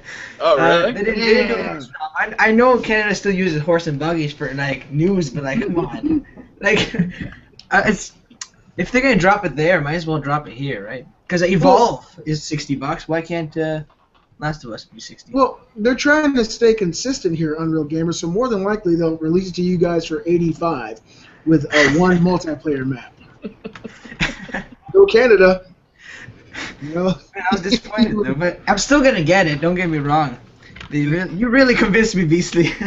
The thing is, though, that I wonder, like, if they're saying all this stuff happened because Amazon had it listed first for $49.99, and they had it listed for $49.99 with 17% off discount. It wasn't that it was supposed to be that. It said 17% off. And then after they listed that, other people jumped on board, and then all of a sudden I went back to Amazon, and it went from 17% off to, like, that's the actual price now. So to me, I'm questioning, like, if they really originally planned to do it, or they saw that Amazon was selling it cheaper first and they switched it. Because Amazon had that for 17% off. That's what I saw. So I don't know. I was wondering, like, why Amazon had it first, and then that's when. Because remember, Sony's site was the last site to change it. Sony was there a lot of pressure on them to change that price? Like, were people really upset that it was going to cost $60? It's the same fervor that you get when these games are rehashed for the PS4. It's the same thing that happened with Tomb Raider. Same thing that happens with all these games that get re-released for the PS4. People don't want to pay full price for the game all over again, and there is a vocal minority that will go above and beyond to voice their opinion that, hey, look, I already paid full price for this game, and that's one thing. A full price game should be $60. Give me some form of discount. And we're giving you all the DLC for free. Well, that's the thing. Upgrading the graphics. You can't reason with unreasonable people, and some people are unreasonable. To me, that alone, all the stuff that you get basically everything that was ever released for the game for $60. I thought that was a steal, but the fact that they're making it even easier, to pay for it by giving you $10 off. I don't know. Money has different value to different people too. You know, sometimes some people $60 is like, you know, not a big deal. Other people have to save for 3 weeks to buy a $60 game. See, So, yeah. I mean, For Tomb Raider though, I felt like literally we're paying the extra $60 again for Lara Croft's like Botox, because like that's what it was. Her face was completely changed. That's all I saw. That's only different. I mean, it looked great, but at the same time, like that one, the multiplayer sucked for that game. So it really wasn't like you're paying to play multiplayer. You're just paying to play the same game over again. So at least The Last of Us has a multiplayer that a lot of people play, a community that plays that. So you're playing to play that again on the PlayStation 4. So now you have like a better service, I think, for the internet's a lot better. Like the party chat, all that stuff works better on PS4, in my opinion, than PS3. And I think that's what you're paying for, that experience, to do that online. Like, I'm not paying to play the story. I'm sorry, I'm paying to play multiplayer. And But everybody has a mic. This is going to be fucking awesome. nobody has mics on PS4. I mean, they got Hey, Apple ones. They don't use They them. got mics, but they're just bad mics. Okay? They don't use them though. Like nobody uses mics on the PlayStation 4. It's like I can't believe it. It came with a mic. It's so easy. You can hook up an iPhone headset to the controller, and nobody uses mics on the PlayStation 4. my mic broke already, the one that they gave me. Mine is down underneath the TV somewhere, but I forgot that people don't talk on the PS4. I haven't turned on my PS4 since I've been playing The Last of Us on PS3. Do people talk on the PS3? Nobody talks on the PS3 because I mean. Oh shit! Yes, they do. Yeah, Really? On The Last of Us, in every game you're in, people are talking. You have to be able to that's communicate in the game. That's awesome. I mean, you have to be able to communicate. And I mean, I've never in my life played a game. I know this probably doesn't even make that much of a difference, but I've never played a game online that had so many females playing it. The girls love to play this game. I can't believe it. Every game you go into, you got 2 or 3 girls talking shit and owning people. And it's not like, you know, Call of Duty, you got 1 out of every 20 games, you got a chick in. And Here, she's getting they're- harassed. Yeah, she's getting, yeah. What's up, Question. baby? Come over Are here you and sure sit it's down. girls, or they're just They're their voice fucking didn't change girls. yet? No, I'm just saying, maybe their voice didn't change yet. I don't know. It's No, really they're not girls yet. 8-year-old boys, okay? These are ladies. And the fact is, they love playing this game. I actually was talking to, I was in a group last night with 3 girls just in one party with me. And I was asking them what was the draw to this game over games like Call of Duty. And they basically said the same thing I said. There's so much more to it. And the girls are always playing it. So I'm really excited to see what happens on the PS4. I'm pretty sure The Last of Us also combines people that have mics, though. They try to match people with mics. Oh really? Oh, no. Lots of times you're in groups where people, they don't have their mics even on. But see, I'm so vocal. You guys know how I am. I'll talk, hey, quit being a fucking idiot and help your teammate out, okay? And I'll get into it, and then they'll turn their mic on, hey, fuck you, dude. Like, oh, help your buddy out. You're supposed to be. And then they plug their stuff up and turn it on. But lots of times people won't have them on until they actually, get into a Or conversation. they click mute. As soon as you talk, they're like, Yeah, mute the whole party. I used to be like that, Beastly, in Call of Duty. I used to play a lot more domination than I do now, and I used to be really talking to my teammates because I figured that was the only way I was really going to get these guys to work together. Like if you formed a community out of the team that you're going to play with for the next, maybe it'll be 10 minutes, maybe it'll be an hour, and you get people talking, you can actually have a good time with people you've never met. And sometimes it worked, sometimes it didn't. But a lot of times what frustrated me was you get people in there that were just jerks. They weren't interested in playing the game. They were interested in, pissing people off. The trolls, right? So just like I ended up kind of moving on from domination to games where I could just kind of lone wolf it, and I didn't have to worry about trying to motivate a team. It's But going to be different. I when feel like you Last play, of Us might have like a more mature community to Yes. it. It's I not a lot of promise you. 12-year-olds. Next month, when you play this game, we're going to have this conversation again. The community. You promise? The whole, What do you I give me if you're promise. My presence. Yeah, but when you talk to people in this game and you have that, I guess you build an infrastructure and you're letting people know, at the start of the game, hey, look, we need to stick together. In the middle of the game, when things start maybe not going your way, you say, hey, look, everybody's far apart. We need to all come together. We're going to lose. And then you see people listening, and then they're kind of taking, your word as commander-in-chief of the game. And Even things if they're not working talking out. back, they're hearing it. Yeah, they hear. I mean, and when you mark an enemy and there's someplace else and nobody sees them, and then you say, "Hey, look, there's somebody coming from behind," and you see everybody around you turn around and look. That feeling is just great, man. Fuck Call of Duty. Well, Well, you I get love the same that. feeling in domination. You got to work it though. You got to work at it. You can't just expect a team to be team. You have to make never it a played team. Domination. I've never played Domination in my life. What? Other than in the bedroom, but I've never played in Call of Duty. Ah,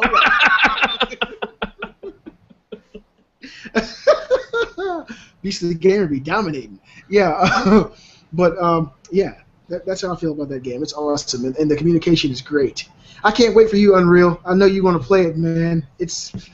We're all gonna. I promise you, man. When that comes out on PS4, everybody here is gonna be playing nothing but that online. You mark my words. Especially Brian Rabbit, you never played it. You're not gonna play nothing but that game, guaranteed. For summer, and then until September comes, I'm playing Destiny. Yeah, when Destiny comes, goodbye. Look, I felt so stupid watching you guys play Destiny, all the videos and stuff. I was like, oh god, this game looks so fun. I'll be playing it too. I'm just saying though, once Destiny comes, like that's gonna get dust on that disc. I'm like, sorry, you're gone. Like, I don't know, man. You might feel different. I feel like right now. I mean, I played the multiplayer. I like the multiplayer for that. It's a lot of planning stuff. But there's so many traps you can set up for people so they can try to pick up things and you shoot them. Yo, I set up traps all the time, dude. That's the number one best thing. I'll run into a group of people with a machete and swing the machete once and then drop a nail bomb and continue to swing. They'll all rush me and try to attack, and then all of a sudden it explodes and they all hit the ground. I might have died and sacrificed myself, but I took one for the team and killed four enemies. Awesome. The one thing I like that there's a lot of glitches though that people use for their advantage online though. Like if you're in the edge of the building, you can do a screen shift glitch. So like you shift the screen so you can see completely around the screen. You can see completely around your ledge. Really? That's why for third-person shooters, man, you gotta watch out because they don't align the screen right. You can move the camera and like you're on the edge of what happened? You need to teach me this. I will teach you this, sir. I will teach you this. Thank you. It's not that hard. It's just you're shifting the camera and you keep leaning against the wall. It makes it shift slightly. Then you can see around the whole bend and you know exactly where people are. Oh yeah. I know what you mean. Yeah, when you get there, you just basically, if there's someone on the other side of the wall, you can move your camera all the way around and see them. Yeah, I do that all the time. No, I meant like shift and move the whole camera. If you keep doing that against a wall, you'll shift and rotate. Like you won't even be in screen anymore. The camera will be away from you. Your character. That's what I'm saying. So you can see the full view of what's around you. I'll teach you some stuff. Teach me the magic. So not too dirty. Not too dirty. It's been a week since the Destiny Alpha. You still amped for that game. I can hear it in your voice when you talk about it. Itching. Like I feel like I don't know, man. Like I feel like that to me is I don't even know what I'm excited for. The multiplayer, like the P versus P or P versus E. Like I don't know what I'm excited for that game because I think I'm gonna be excited for both. Like this is a game that it's funny because you know how like Call of Duty comes out, people jump straight into the multiplayer. It's not gonna help you if you jump straight into PvP in this one. You gotta go and level up your guy. You gotta level up, get better weapons to go to PvP. So you could go ahead and jump into that. But they'll give you weapons if you just play PvP. So if you're not interested in it at all, you can do it. If you want to. It's a lot slower. You need to find some. Plus, you have a better chance of just finding something out there. You know what I mean? You might find like a rare weapon just doing like the whole P versus E thing, and that's what it's all about for me. Like that's awesome. Is it similar to like Borderlands? I mean, do they have that type of that infrastructure as far as weapons and stuff? I keep talking about like if you ever played a game called Defiance. Which, by the way, the TV show's back, and the first episode was awesome. But anyway, just throw it out there. But yeah, like that game, it's like exactly the same game. The weapons, everything is there. It's just this one actually looks good. The other one didn't run too well, and that one was like MMO style. But this one is very similar to that. You could collect weapons, and you could jump straight into like a multiplayer match, and that's closed off though. That actually it brings you into like an actual map level, and it's pretty cool. But the difference between that is that you level up your character, you level up the weapons in the real world, and you can bring it to the multiplayer. All your weapons and everything right there, and you can switch things on the fly. So that to me that's what separates it. It's not like they separate the multiplayer and the story campaign. They put it together. So, and the gameplay is deep. Like the more I played of the multiplayer, kind of the more I was learning, the better I was doing, and it was exciting. to go into the single player, find an awesome new weapon, and be like, oh, I can't wait to bring this into multiplayer. I'm gonna totally dominate these bitches. Yeah. And like you bring it in, and you're like, yeah, this is fucking fun. And you get, and then once you have that awesome weapon, you can even upgrade that weapon. You know, like you get more damage or better scopes or whatever by playing with it. I mean, it's great. It's fun. The shooting just feels so tight too. It's like that Halo shooting, but even tighter. The only thing I'm worried about, it's like a lot of people are not familiar with like MMO games or like certain RPG games. So like I'm kind of worried if people are just the shooters that they're not gonna understand once they go to the real game. There's gonna be some repetitive motion. Like they're gonna be sent to go on the quest and you have to go do this and then come back to get points. I don't think a lot of them are used to that. So like I'm worried that they're gonna be like, oh, this is annoying, it's repetitive, but they really don't understand that that's how you do things. That's how you do MMOs. That's a quest. You go on the quest, you get rewarded for what you do. You know, that's what happens. And of course, with this, hopefully, the thing they'll counteract that is that you're going with groups. You're going with the faction. Like you'll have your people with you. Which, by the way, I heard they might raise it higher. By the way, they're talking about. I saw Angry Joe like interviewed a guy, and he said like they're trying to do it higher. They also have raids, which is another thing that I don't know if you're familiar with raids. Like they have, that's one. It's like an MMO. It's like massive amount of people attacking like a large monster or a large creature. They're gonna have raids. They also have like kind of random instances. You know that big crab tank monster? They had one of those drop in that like kind of free roaming area, and like anybody who was around could just start fighting it.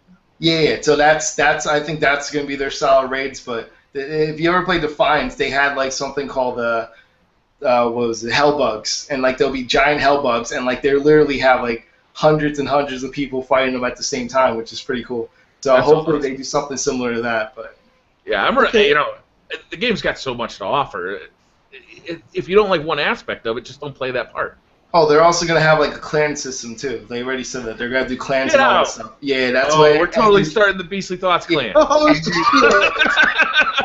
Angry Joe asked them that, and that's the first thing they said. They're gonna have like a clan. So I forgot what they call it specifically, but that's their clan system and everything. So. And not only do you have clans, you have a clan within the clan. You can separate them. Like these are the snipers, these are the elites, and you can separate your clans into subgroups, like subdivisions too. Awesome. So we can have like Yankee fans over here, Red Sox fans like separated over here. That's like the perfect world I've always dreamed of. So I thought that's pretty cool. Yeah, that sounds awesome. Totally want to start the Beastly Thoughts clan, man. That's gonna be great. Sounds good to me, man. Yeah, I watched the video that. Continue, sir. Continue. No, you have to. Go ahead. Brian, I saw the video you did about this game and basically asking, was it the Call of Duty killer? Yeah. That really kind of touched me because I know how Call of Duty is for you. It really resonates with you. You've been playing it for so many years, and it was so sincere. And I was watching everybody's videos of Destiny and how much everybody's really enjoying this game. Now, if you had to, just based on the alpha that you played and your initial thoughts of Titanfall, because a lot of people thought that Titanfall was a Call of Duty killer initially, before the game was really, it came out and was heavily experienced.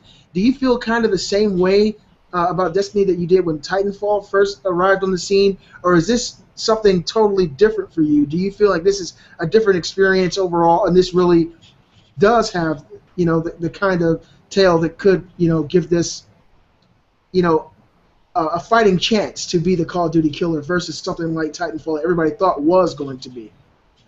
The most excited I've ever been for a game that hadn't been released yet was for Halo 2, because I had so much fun playing Halo, and it took years for Halo 2 to come out, and they kept talking about it, and they were talking about like the online multiplayer, which, you know, there's just so much to it, right? And I was so excited. I'm right there right now with Destiny. Like I can't wait to get this game in my hands. Wow. The alpha, you know, I was like zero interest level for this game. You know, it was made by Bungie, so there's some interest there, but it was a totally new IP, and I don't like MMOs, so I don't know how I'm gonna like this game. They weren't talking about it like in good ways to me. But once I got it in my hands and I checked it out, like there's just so much content and so many ways to play the game, and they all kind of mesh together. So like if all you want to do is raids and missions, then you can do that. If all you want to do is just kind of explore this vast wilderness, you can do that. If all you want to play is play PvP, you can do that. And that's the biggest problem with Titanfall. If you ask me, they did not include a single player So they did not get people who weren't interested in multiplayer, right? So like Call of Duty every year sells, millions of copies, and like 70% of the people who buy it never even play the multiplayer. Mm-hmm. Titanfall got those 30%, right? The 30% left over. No single player means that people who aren't interested in multiplayer aren't going to buy the game, so they'll never get sucked into it, right? They'll never say, "Oh, I'm having a really good time with this single player. Maybe I'll just check out the multiplayer just to see how it feels." Destiny, you get to keep all the shit that you earn in single player and bring it right over to multiplayer. That's the most brilliant fucking idea I've ever heard. See, I'm going to take it a step further. I don't just think it's going to be the Call of Duty killer. I think this is going to be the way, this might lead the way that first-person shooters will move in the future. That this will be the way that now for single-player campaign, it means something. It's not just a quick story, and that's why they're only 5 hours, 6 hours, because there's only so much you can do with first-person shooter with stories. And that's why this may be a way to change it, to change a way that you can still have those shooters. You can still be separated and do what you like to do, like Halo style, whatever style you want to do. You can still do that, but yet they also going to incorporate people that like to play single player, the people that like to play co-op. You can do whatever you want. I think that this might be the way first-person shooters will move in the future. I think this will show like the new way of first-person shooter. Because people kept wondering, like, because first-person shooters, are they dying out? What's going to be the thing that's going to spark them back? I think this is it. This is not just a first-person shooter. You can't even categorize it just as that. No, it's so much more. It's so much more. So like, I think this will be the future of first-person shooter. That's just my opinion. Do you guys remember the game back when the Xbox 360 first came out? I think a Korean developer was developing a game that kind of promised to be something similar to this. Was it called Harkin or Hawken? I don't know if it ever came out, or it definitely never came out in the U.S., but it was basically going to be a futuristic first-person shooter, but in like kind of an MMO environment. You guys remember that at all? Hawken is that. That's the. I think it's talking about Hawken's a mech warrior thing. Yeah, Hardly maybe. It was named after a person. They had a mask on the cover, and it had like the half of his glasses broken off. It never came out. I don't think it ever came out. I don't think there was ever a cover. If they were developing it, I think a Korean developer was developing it, and I was amped for it, but it just never came out. This, to me, I mean, it's a really compelling idea. Well, it sounds like it's going to change the world. Yeah. But we get exoskeletons in Call of Duty this year, so. Well, I don't know, man. I mean, until we get like a beta or an alpha for that, I don't know. I mean, it's Call of Duty. A lot of people are down on Call of Duty right now, and just the excitement and the fervor over Destiny seems like it's unstoppable. Just from the little bit of gameplay that you guys had got me super amped to play that game. And Call of Duty's Call of Duty, and unless they totally change, which of course they change the visual aesthetic of the game. Unless they're able to change the paradigm of the way the game is played, it'll just be more Call of Duty. So we just gotta wait and see. Sorry, I can't stand the jump in Call of Duty. I keep saying it. I feel like you're like Super Mario, like jumping up and down, exploding there. Like that would get me really excited about Call of Duty.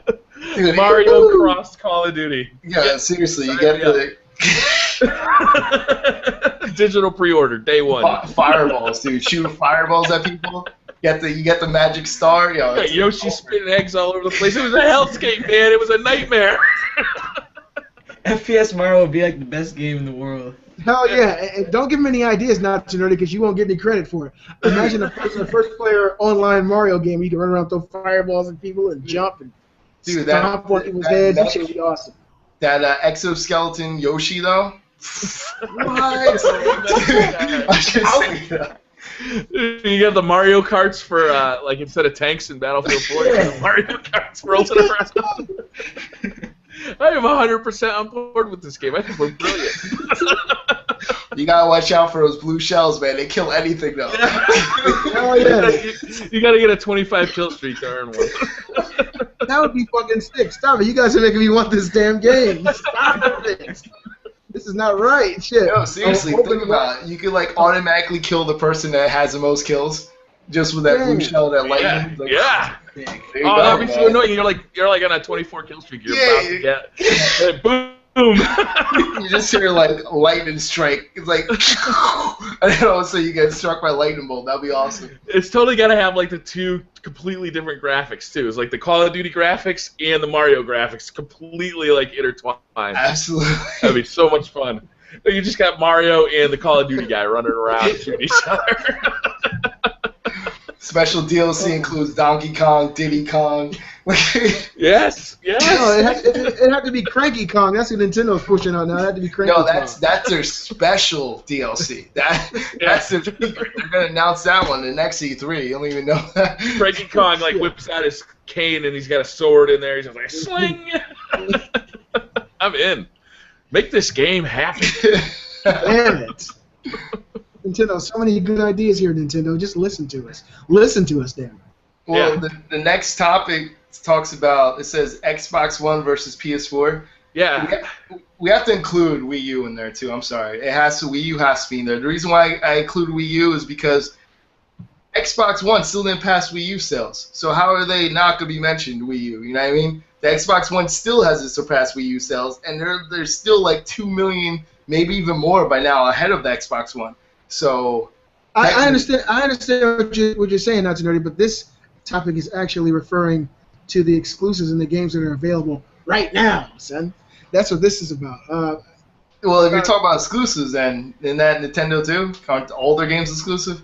No, this list was only for 2014. Oh, okay. I was just messing you up. I did a video on this, and Breyer saw the video, and he wanted to kind of go over it a little bit.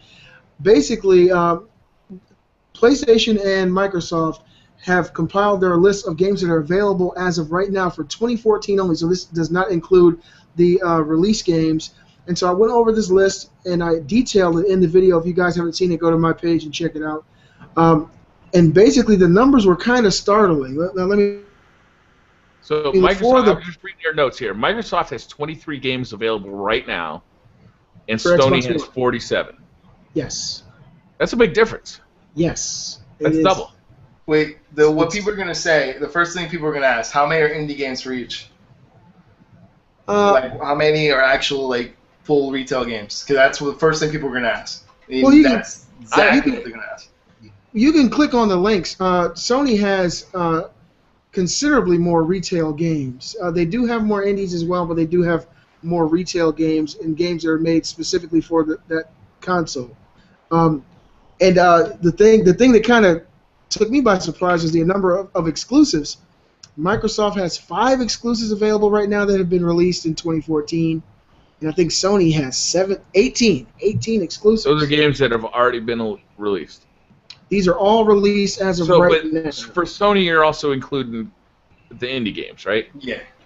Yeah, well, Microsoft has 5 exclusives, and Sony has 18 exclusives, and That they can't both. be right. They, I can count more than 5 for Microsoft. well, you want Forza, we got Forza, we got You Dead might- Rising. No, Forza and Dead Rising were released in 2013, Mr. Rabbit. This is for 2014. Oh, okay, I see what you're saying. Well, what about So, the new yeah. Forza and Yeah, the but- new Dead Rising? Yeah, okay, Yeah. so this is a weird list because so we're starting the year at January. Okay, I see what you're saying. But most games are released at the end of the year. If you click on the link, like if you click on this link here, it'll show you, and all the games that are exclusives are actually in bold print. All right, So I'm it's- looking at it right now. So we have. So like Sony does have a lot. Mhm. The only thing is though, like you're like caught in between. Like, are we looking at just the ones that are not going to be like indie games? Because we're not looking at indie games. It's The Last of Us Remastered, right? Drive Club. Don't Little Starve Bit- isn't an exclusive. That's available for PC as well. Yeah, that's what I'm saying. Like, so no, that's why I'm looking at only like. But then again, if you're gonna say that, Timefall too. Like, you can't. Yeah, absolutely. Timefall is also. I mean, that's not one on their list, but that would have counted too for them. Well, they actually specified up here. They're talking about console exclusives above the actual Okay. listing. That makes Yeah. sense. So for the Xbox One, for PS4, the exclusives: Don't Starve, Basement Crawl, Dead Nation, Apocalypse Edition, Towerfall, SteamWorld Dig, Infamous Second Son, Mercenary Kings, Final Fantasy 14 Online, Backgammon Blitz, Octodad Deadliest Catch, MLB 14 The Show, Sports Friends, Titan Attacks, Transistor Sparkle 2, War Thunder, Pixel Junk Shooter, Ultimate, and Entwined. Those are all available right now, exclusives for the PS4. Now, Xbox One, they're exclusives of Titanfall, Connect Sports Rivals, Ninjutsu, Super Time Force, and Super Ultra Dead Rising 3 Arcade Remix Hyper Edition EX Plus Alpha. And so, think about how many of those are indies for the Xbox One. 2, hold on, 3, 1, 2. 4. I'm looking at the games 5, 6, 7. They have 8. They have, so far, hold on, I see 8 games. They have 8 games that are not indie games. They're going to be released that are either out or going to be out completely in 2014. That's like 8 total that are not indie games. So like that's why I'm like, I don't know, because I think like people that are purely Microsoft they'll bring that out. At least they're bringing out full release games, because you got to keep in mind, even the Connect sports game, that's not an indie game, even though it should be. It's not an indie game that's made by Rare. That's an actual studio, and same thing with what else? I lost track what I was saying. Like, what else? Oh, Shape Up, technically, would be another one, but I didn't even include that. So that's 9, technically. Sunset Overdrive, Fantasia, another one. Dance Central, those are all exclusives that are, like, actual full retail. So, I don't know. That's why you're in between. I think, regardless, both, like, platforms are banking on third parties for the rest of the year. That's where the bread and butter is. They know they can't compete. There's so many games. I literally think that's why Batman pulled out and they're releasing the game like at a different time. I think they did it on purpose because of the fact that there's so many games released in October. That there's like one day in October that's got like 8 games coming out. Yeah, it's almost suicidal to release a game during that time. Like, Sony's doing it. Every console is trying to do one game, but like this suicidal. No one's going to buy the game unless they have your console. No one's gonna buy the console just to get that game because of that. Like it's ridiculous what they did that. If you really think about it, like Bayonetta 2. I think that's suicide for them to be released in October with everyone else. And it's a shame because I think that's gonna be a great game, and I just think it's gonna get lost in the mix. You know, Drive Club's probably gonna get lost in the mix. So is Forza Horizon 2. Like, I feel like those games will get lost in the mix. Yeah, they'll do decent, but they're not going to do as good as they would have done if they weren't released in October. I don't understand why they didn't release July or August. I know it's a slow time, but then you have all the time in the world because there's no games coming out. And you have the focus of the consumer. The consumer, hey, what's available? What's new? And exactly. then they finally see that, hey, look, this is the only thing that's out. Or heard about that. Rather than everything coming out at once. Nobody can play all these games coming out in such a short window. So people are going to pick the number one, the biggest AAA title, or maybe the top 2, and everything else will get left, you know, in the aftermath, and nobody will ever go back to it. And those will end up being the games that we talk about in the show. These games are awesome. I never got a chance to go play. You know why? Because we're playing something better. I just think I agree with you 100%. Because we're playing Destiny. I agree 100%. I don't understand. What happened? What are you saying, bro? I was gonna say, why are they gonna put it out at the end of the year if pretty much school, like summer holidays, is in like July and August? Why don't they start shooting them out? I don't understand Christmas, yeah, but like that many games. How many games can kids get for Christmas? Like 3, 4? A lot of kids are away at camp. Summer sales aren't as good as you would expect. You'd think that since kids have so much time to play, but it's actually a really slow time for video game sales because most kids are at camp. They actually have less time. My kids go to camp for longer hours than they go to school, and when they come home, they're fucking exhausted. So I think it's seasonal. Like they really actually play less games, even though you'd think they have more time. I think it's seasonal too. More people stay home during that time, and during summertime and all that stuff in the U.S. especially, people leave. People leave, and during that time, vacation, all the other stuff, and like the seasonal stuff, a lot. You know, the weather, you're gonna be stuck at home more often, so that's why they release it at that time. You're gonna be in the pool, not in your living room. Yeah, you know what I mean. So that's just sucks. Like school starts, and then like all these awesome games come out, and you're like, where's the time to play them? Yeah. Until you get to holiday season. Do you Smash Brothers. Do you guys think that this 47 games available now and the 23 available now for these 2 major consoles is actually a deciding factor for people? Because a lot of people are like, it's about the games. right now there aren't any real games that are out on either system that I feel are absolute must-haves. Of course, you got some graphically intense games that can show off the hardware, but I don't think that there is a definitive experience out right now for the PS4, the Xbox One, that people feel like they have to have. It's just something that if you didn't have the system, you'd have to buy it for. Do you think if people look and they see that there are 47 games for the PS4, including some pretty good AAA titles, versus Xbox One's 23, that would be a deciding factor, or do you think people will hold out for bigger titles? I think they're just going to depend if they want the AAA title. I think that right now Sony is banking on the AAA, and that's why if you saw everything, the whole conference was about if you get this here, you're going to get this first. Like they pull a Microsoft for a reason because they know that this more than ever, this October is going to be ridiculous with AAA titles, big ones, that like not just October, starting for September with Destiny. They're making sure that if people do buy this stuff, especially for holiday stuff like that, they're going to get it on PlayStation 4 because they're going to have the best version for it. That's what they're banking on. Is it smart? We'll see. You know what I mean? But I personally don't think it's smart to release any exclusives right now. They already got 2, Drive Club, and then after Drive Club is Little Big Planet 3. That's enough, because if you put any other big name during that time, it's going to get lost in the mix.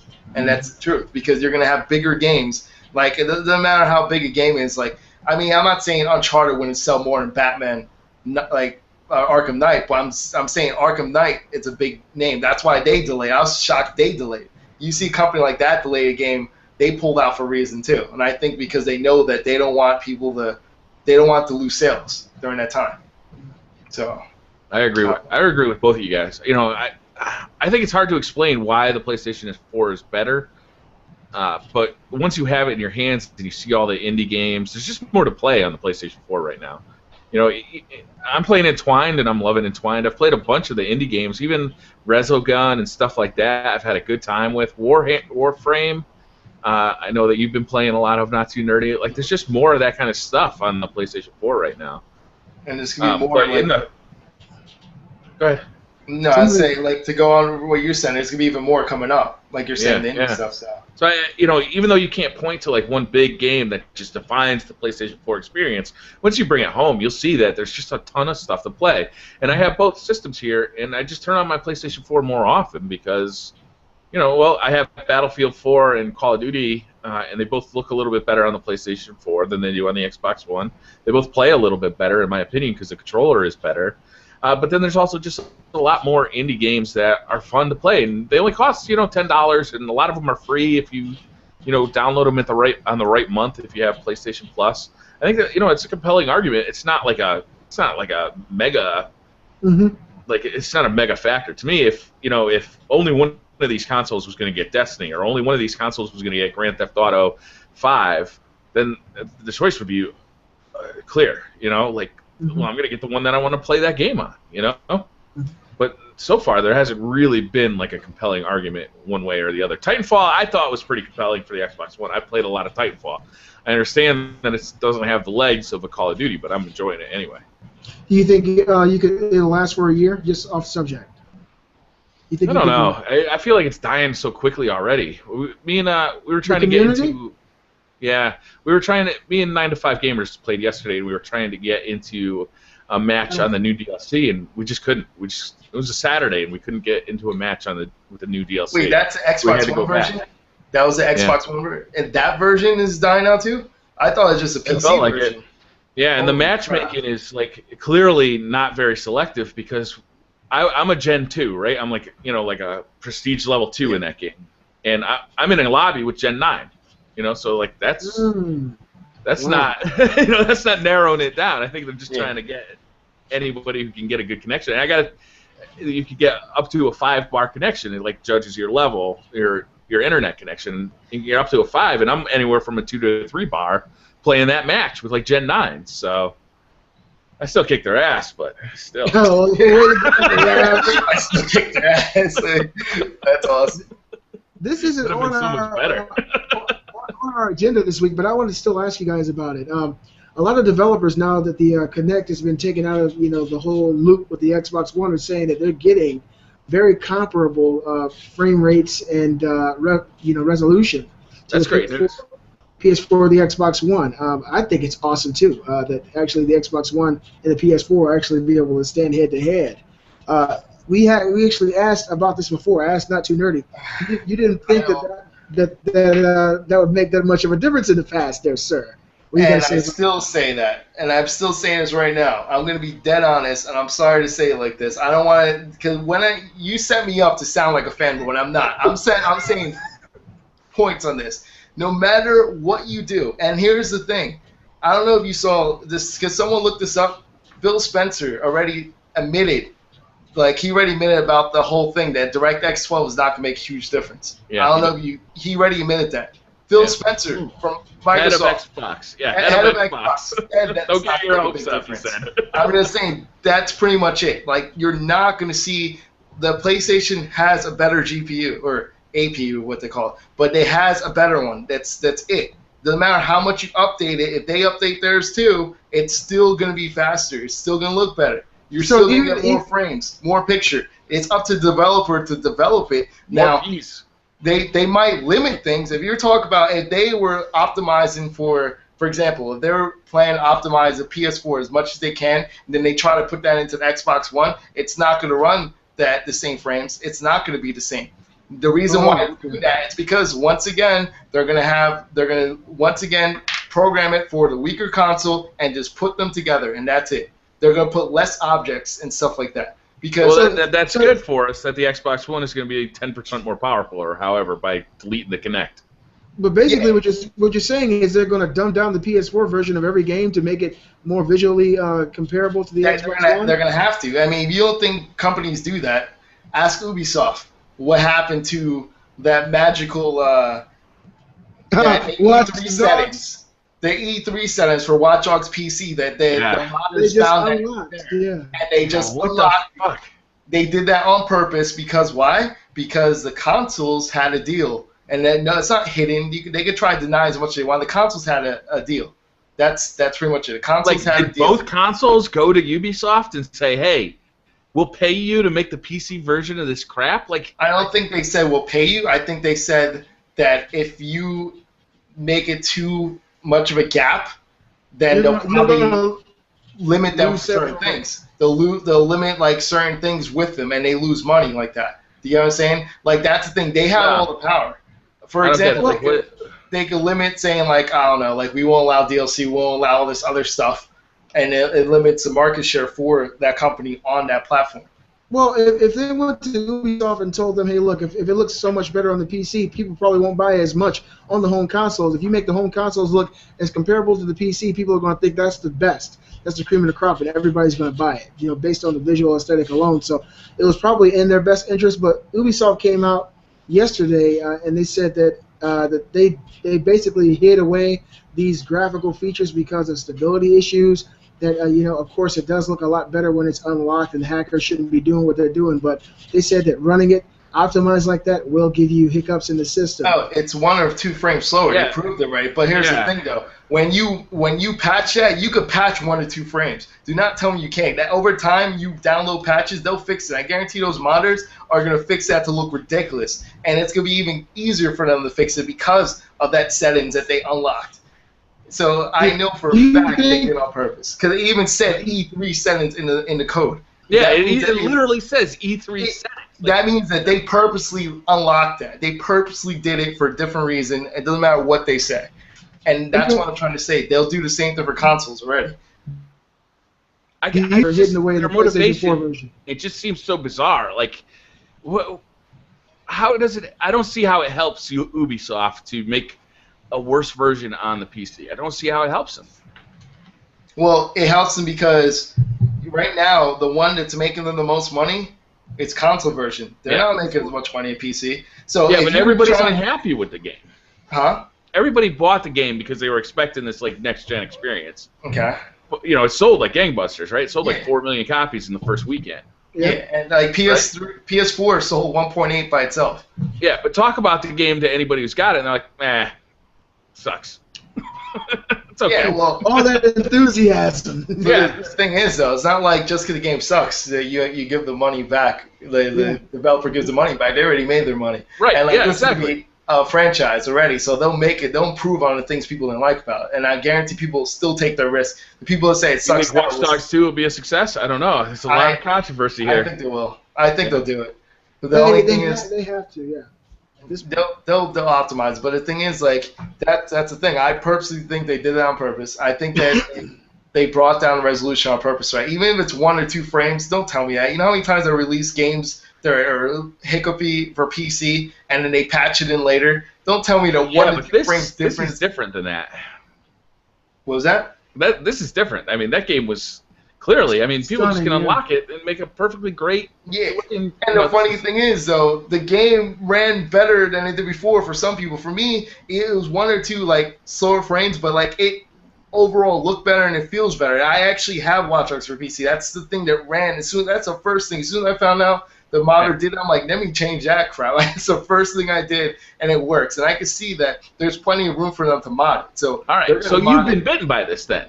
Yes, you've personally been bitten by this, and you'll buy Watch Dogs too?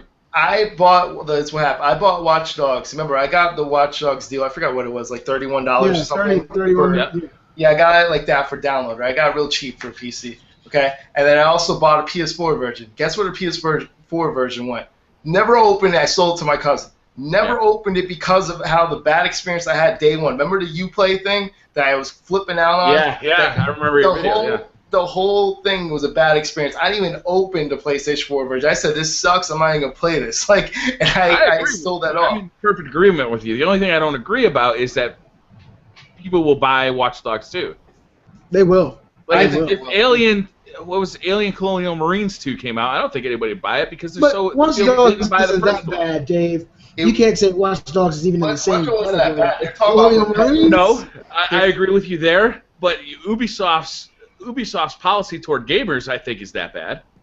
Oh yeah, they clearly pulled a fast one here. Yeah. I mean, I don't know what their motivation is, but they definitely did some super shady business here. They tantalized us with those E3 graphics, and then they took them away. Yeah. But they're still there. Like, you can still get false to advertising. False advertising. Let me ask you a question. As a gamer, I'm pissed. I didn't even buy the game, and I'm pissed. And I would not buy Watch Dogs 2 just because I'm pissed about what they did here. Like, I see what Ubisoft did here, and I'm pissed. And, like, do I want to give my money to a company that treats me like garbage? No, I don't. You bought an Xbox One. You bought an Xbox One. Uh-huh. That's true, and I really do hate Windows 8, and it looks a lot like Windows 8. But I'm just saying, though, EA, anyone? They do this all the time, and people say I'm not buying their stuff, and the next thing happens, they buy it. That's a fact. Yeah. Hardline, I will definitely not be buying. I'll guarantee that. That's a bullshit game. But everybody here is going to buy Mass Effect, though. Everybody here is going to get the new Mass Effect, for sure. I think they got to prove it to me. I mean, if they keep releasing games that just are fucking broken on online, which they do time and time again, I'm going to stop buying their games. And I'm not buying Battlefield Hardline because they need to fix Battlefield 4, make it playable. I tried to play it this weekend with 9 to 5 Gamers, and the shit crashed on my PlayStation 4. It's a console version of the game. It should not be crashing to the dashboard. It should not. I'll tell you right now, I'm going to not buy EA products, but when Battlefront comes out, I'm buying it day one. I'm just saying. They already got me on that. Like, I'm pissed off at you, EA, but I'm still going to buy it. Who's developing that? It's not DICE. Let me ask you guys a question. With this Watch Dogs debacle, right? If the PC hackers, the modders, didn't find this, everything would be smooth sailing. It would have never even come up. It was gonna find it. It was writing the code. Like, it literally said E3 graphics or something. It said E3 2012. Here's my question: do you guys think that it's possible that something similar is hidden in the PS4 version?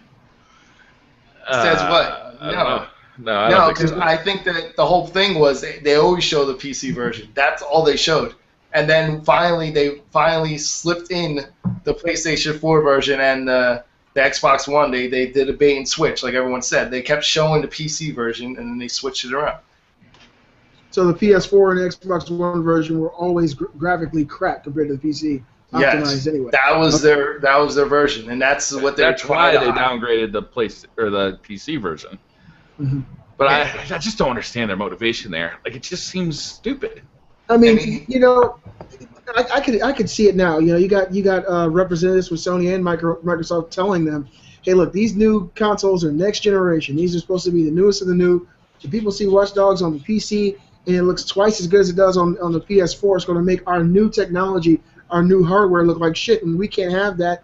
And if people do that, if you show them that, they won't buy the game on our console, and you're going to lose money. So can you make the PC version look more comparable to the PS4, to the Xbox One version, so that everybody can be happy across the board? But they forgot to say, have your developers delete those hidden files, and definitely don't name it E3. I mean, Warn, do not open. every developer at some point or another does this. First of all, going back to Watch Dogs, though, I hope you guys know that there's an article said it was like about 100,000 game, like a little over 100,000 Watch Dogs games were pirated on PC. 100,000. So like that just shows like they're always getting pirated. So like that's another reason why consoles for them is gonna make more money than the actual PC version. Plus people keep getting discounts and key codes and all that other stuff. And Windows 8. Don't forget about Windows 8. But Destiny, the Destiny developers said exactly something that people didn't like either, which relates to this. They said that they're going to make sure that it runs great on all platforms, which they're talking about PS3, PS4, Xbox 360, Xbox One. When they were asking why is it not 60 frames per second, that's what they were asking.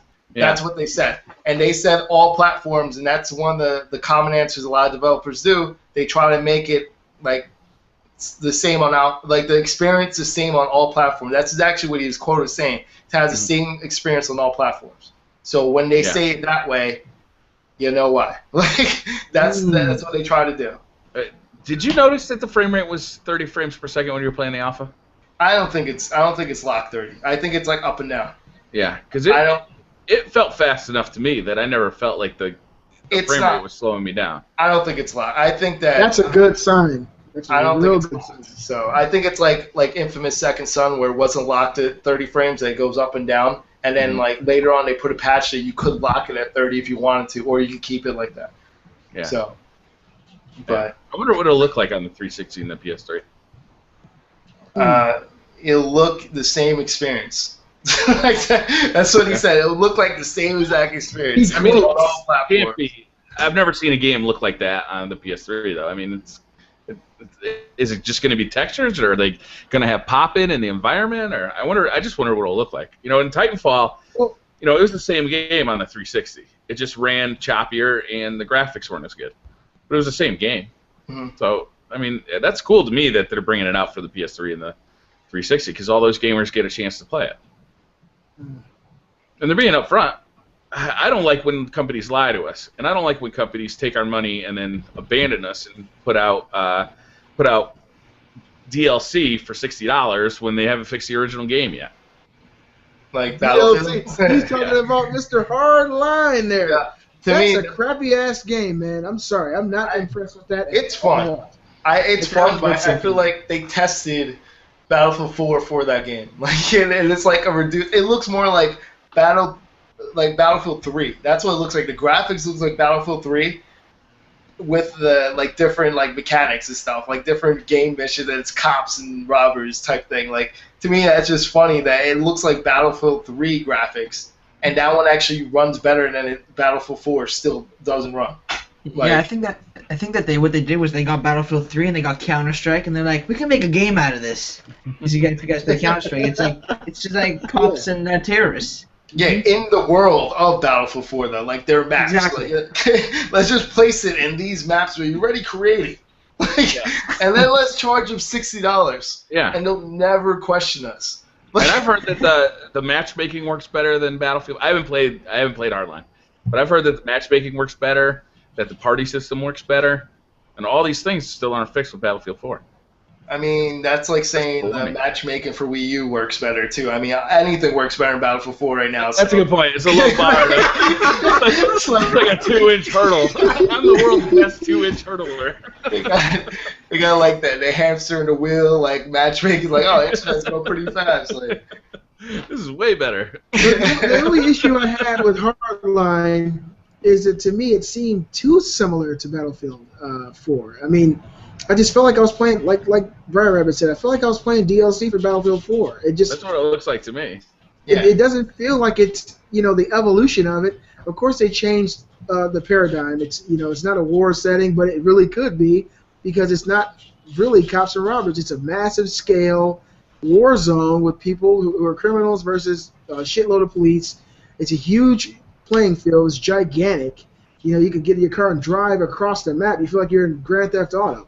The vehicle mechanics suck, though, by the way. We'll continue. Yeah, they do. But I just felt like it was, you know, a cash cow, just a money grab for something that we've already played that they changed some slight mechanics on. I mean, and the graphics, yeah, they look like crap. I mean, of course, I know this is not the finished product. But to me, it just felt so similar to the previous Battlefield 4 game. And I was like, yeah, you know, I won't be buying it. It's just no way. There's no way I'll buy that. Let me ask you this. This game comes out, right? Imagine this game comes out and there's something like really broken about it. Who are you going to be mad at? You're going to be mad at EA for releasing another broken product? You're going to be mad at yourself for, you know, trusting EA to actually give you a good product? Hey, I'll say it like George Bush.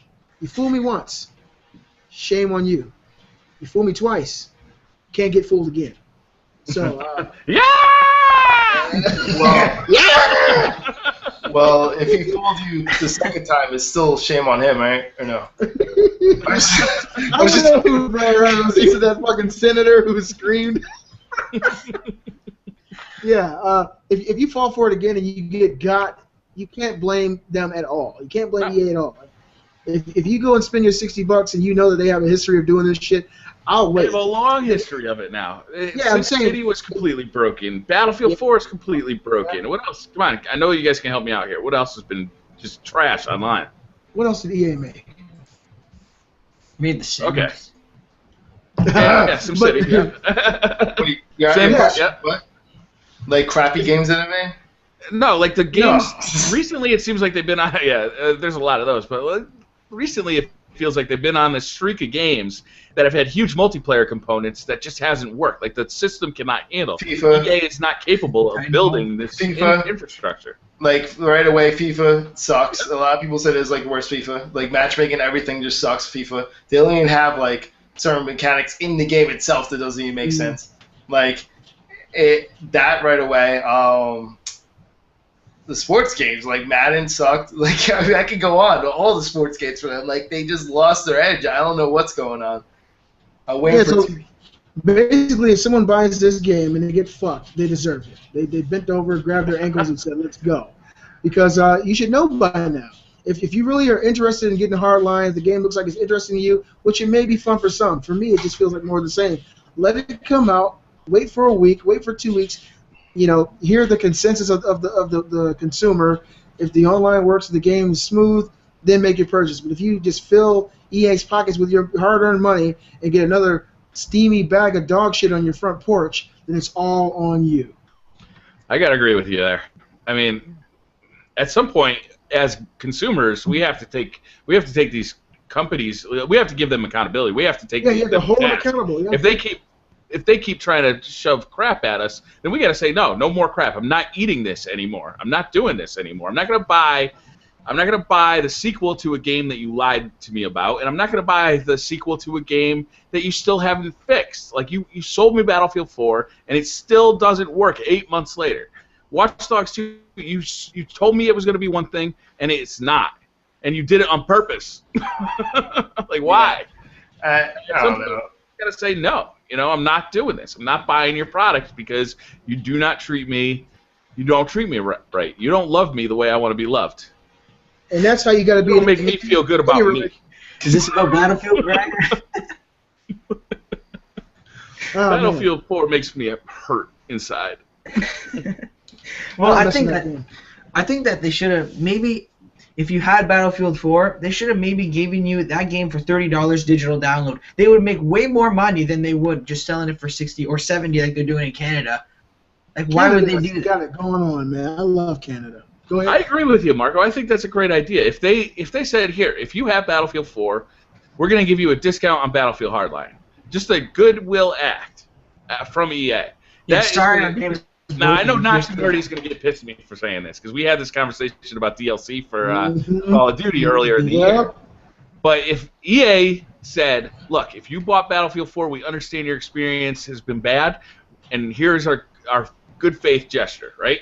we'll give you Battlefield Hardline for $30, maybe a mail-in rebate. So everybody knows mail-in rebates, you get, probably 20% of the people who actually take that tag actually send it in, right?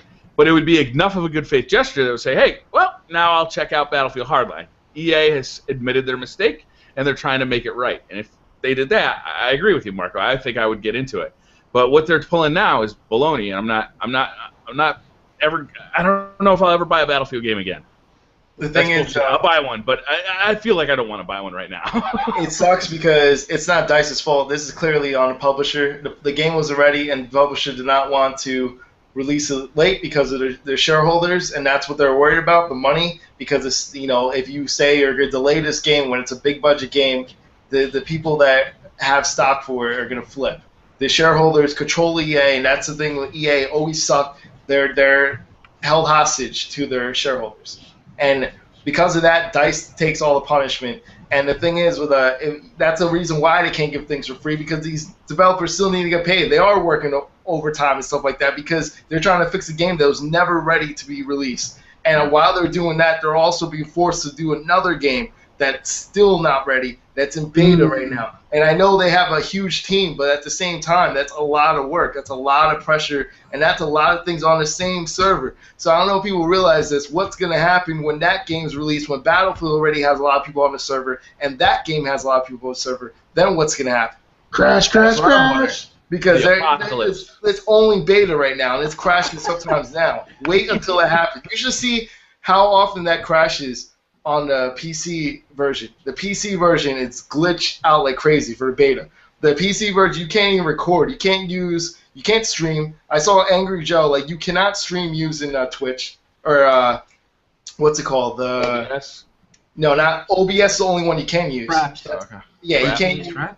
Not Fraps. So what's the other one called? The XSplit. Yeah, you can't use XSplit. It crashes automatically. So they had to. OBS is the only one you can use, and it still lags like crazy because of OBS. And that's it. Like, that's the only thing that works. So there's so many bugs in the game already for PC version. It just looks like it reminds you of Battlefield 4. That's how bad it is right now. Like, it reminded me when Battlefield 4 just came out, and that's what it looks like for the PC version, which is weird. So I don't know. Damn. Looks like we're gonna get more of the same, guys. Put your wallets back in your pockets. That's bad news. That's bad news. I haven't heard the same thing about. You guys been playing the PlayStation 4 version of the beta? I played it at E3. I played it just for a moment to get a feel for it. I got a couple games in, and I just didn't like it. You didn't try any of the matchmaking or anything like that, right? No. That's always where I have a problem. When I play by myself on Battlefield 4, it's generally not too bad an experience. Sometimes I still get a bug that wrecks it, but normally it's not that bad an experience. It's when I try and play with other people. When I try and play with 9 to 5 gamers yesterday, or when we were trying to play as a group, like, it's been a bad experience for me. And it was a bad into it. It was a bad experience for me because that wasn't the beta or alpha I wanted. I wanted Destiny, and I ended up getting Hardline. Damn it. Yeah, that was a poor choice, my friend. No, I applied for them both, but they only gave me one. Oh, really? You applied for Destiny? I thought they gave that to everybody. No, they didn't give it to everybody. They had a certain amount that they gave out. Oh, really? They're tweeting out codes on Twitter. Yeah, we went to their website, and their website said that they were exhausted. And so I was a little late to that party. Any of you guys excited about, I know it's off subject, the Infamous DLC coming out? What's it called? The First Light? I'm excited because I was able to get rid of Infamous. Yeah, that's nice that you didn't have to keep the disc. That is cool. Yeah. I like that. That game, I don't know why I'm thinking about this right now. I know we're running late, but I can talk all night. That's how I feel. This game is such a great idea, and it's implemented so well, but the world feels so dead. I feel like if they just made a DLC that added side quests in the world and people actually, doing things in the world and the interactivity with just non-player characters, that it could breathe some life into that game. It's just so little that you can actually do in it. Once you, go and take out the DUP and do your little quests and find people and find cameras, then you're really just restricted to just running around and jumping and flying. I feel like if they created a DLC that maybe maybe something called the Life DLC or something to make that game feel more alive. A zombie invasion like Red Dead Hell What was yeah! that Red Dead? What was the Yeah. DLC for Undead that? Nightmare. Undead I Nightmare. think this is a start, like by just giving you a new character with new powers. Like you already had those powers, but you didn't have the full powers because she has the full power. So you play as Fetch. So it's a new story and new character. So But the thing is, not too nerdy, how can you get this game without having the actual disc? Because if you get it without having the disc, does that mean you download the size of the entire world? Because the DLC, I'm sure, really, you download the entire game? yeah, and more Basically, like this is not the first time they did this. They do this all the time. They always do the disc. You'll need a disc. A lot of it's like the DLC. Like the DLC is not even related. They do that a lot. So Like, basically, you get the You could merchandise. download Infamous, the whole game, if you want. You can buy it online. Yeah, like Sucker Punch does that. Like they do that a lot for you. So Wow, I had no idea. they Wow. like doing that, which makes sense because then you don't have to have the disc. You know what I mean? They feel that they're at that point where if you didn't buy it already, then you might not buy it, but they give you incentives for buying it. If you buy it, you get like extra content in the next DLC game. But if you don't, you still have the option to play it. So then getting $20 from someone is better than getting, not getting anything from them. So that's the way to go. someone like me versus you who still has the game. When I get this I DLC. still got it downloaded on my PS4 though. Oh, okay. It's gonna who still recognize has- I had it. A person who still has that download or that disc, they're going to get additional content Yeah. over the just plain DLC. Just You're for gonna have continuing like to an have extra content. I don't know what it's gonna be. I don't know if it's gonna be like clothing. Who knows what it's gonna be? You're gonna get more content though. I know that for sure. They already announced that. So you get more stuff because you had the game compared to someone who didn't. So Alright, sounds good. yeah, hopefully there's more trophies. But I doubt it. I already got platinum, so I don't think that you could do anything else. You platinum that game? That's impressive. Yeah. Yes, it is. It's All already right, troubling enough. Just on normal. The game is hardcore, man. If you guys haven't Everybody- already, oh, go ahead. Quit being so passive, man. Say what's on your mind, Rock, brother. paper, scissors, shoot. Rock, paper, scissors, shoot.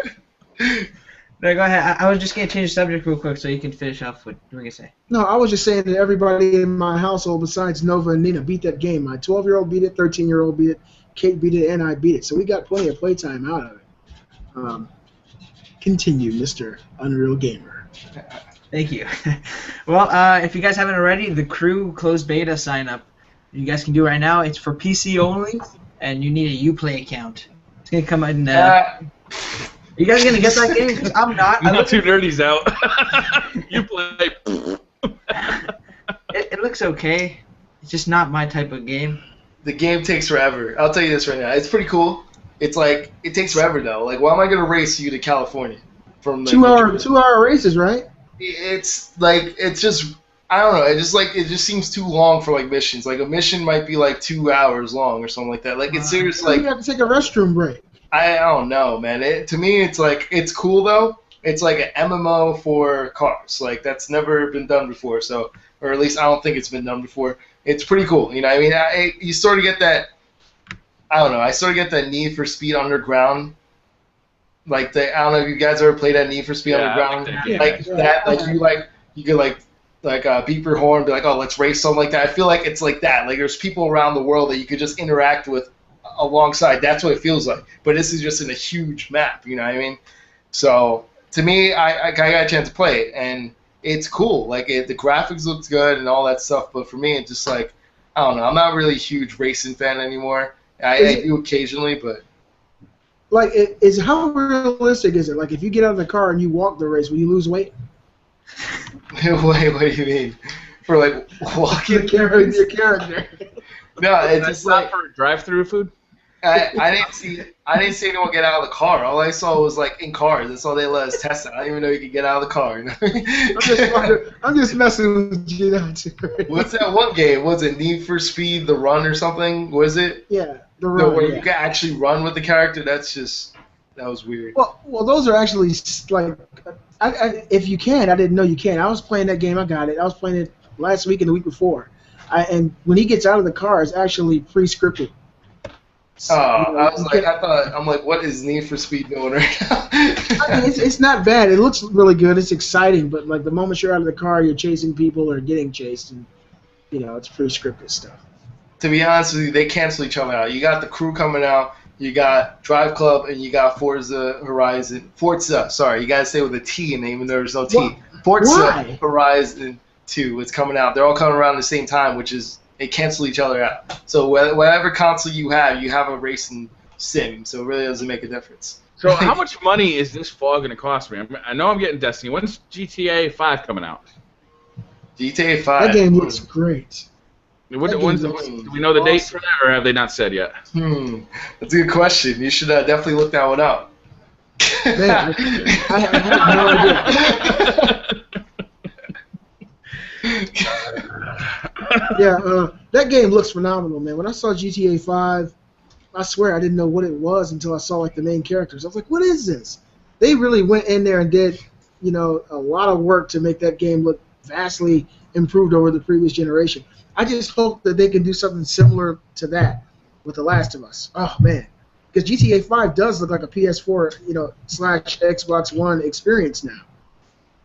It looks fucking phenomenal. And if they can do the same thing with The Last of Us, I'll never play GTA 5. That's funny though. I'm like, that's a good idea. To have you found that release date yet? Anyway. No, I haven't. Yeah, that's what I thought. That sucks. I'm gonna find it. I'm going to make it up. It's going to be November 15th. Oh, So okay, it's going to release right alongside Call of Duty. I think that's going to be the big weekend of the year because obviously Call of Duty fans and GTA fans, they're the two biggest games on YouTube, right? So they're going to really fight it out. And I think that in a Royal Rumble scenario, if we got all of Rockstar together and all of Sledgehammer together, well, Rockstar, if you look at the name of the company, they're going to be more prima donnas. Sledgehammer, look at the name of that company, they're all about a hammer. So I think that in a Royal Rumble situation, that Sledgehammer is going to come out on top here. So that's my analysis of this situation. Well, Who's got the better uniforms? with that said, there's one game that I'm excited for, and I saw the gameplay of it and everything, which looks pretty damn cool, which is the Batman game, Arkham Knight. That looks sick. Yeah. You can finally ride a Batmobile the real way, not like the NES way. But it hovers, or no, it goes side to side or something. It's slide. It strays. It strays with it. That's weird. It looks pretty cool. And now there's been a leak date or whatever that Xbox One accidentally announced, or Microsoft announced, and they said that according to CinemaBlend, CinemaBlend is the one to announce this. They showed a screenshot of it, and it said Batman Arkham Knight for Xbox One is release date is 2/24/2015. So, in case you guys didn't know, that's February. I was waiting for you to tell me which damn month it was. Last year when Call of Duty Ghosts came out, Microsoft did the same thing. They put up on their webpage, like the Microsoft Xbox webpage, a screenshot of the game's cover, and under it had a date, like a release date, but it ended up being the wrong date.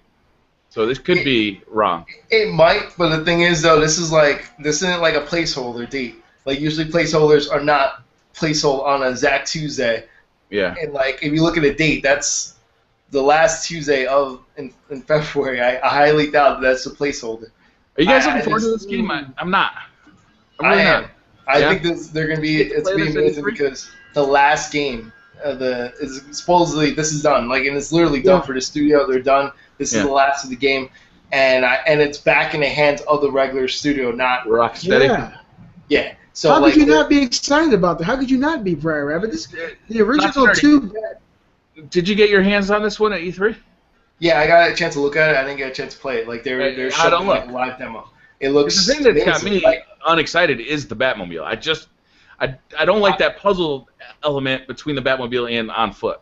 I think it's better because the one problem I had with the regular Batman Arkham Asylum, Arkham City is the fact that you're flying all over locations. You're gliding. Most of the games you glide in. That's annoying. At least now they give you opportunity to drive to location or do certain things. That's half the fun. And I'm sure there's going to be villains and other things in the city when you're driving. You know what I mean? So there'll be other things that'll be in your way.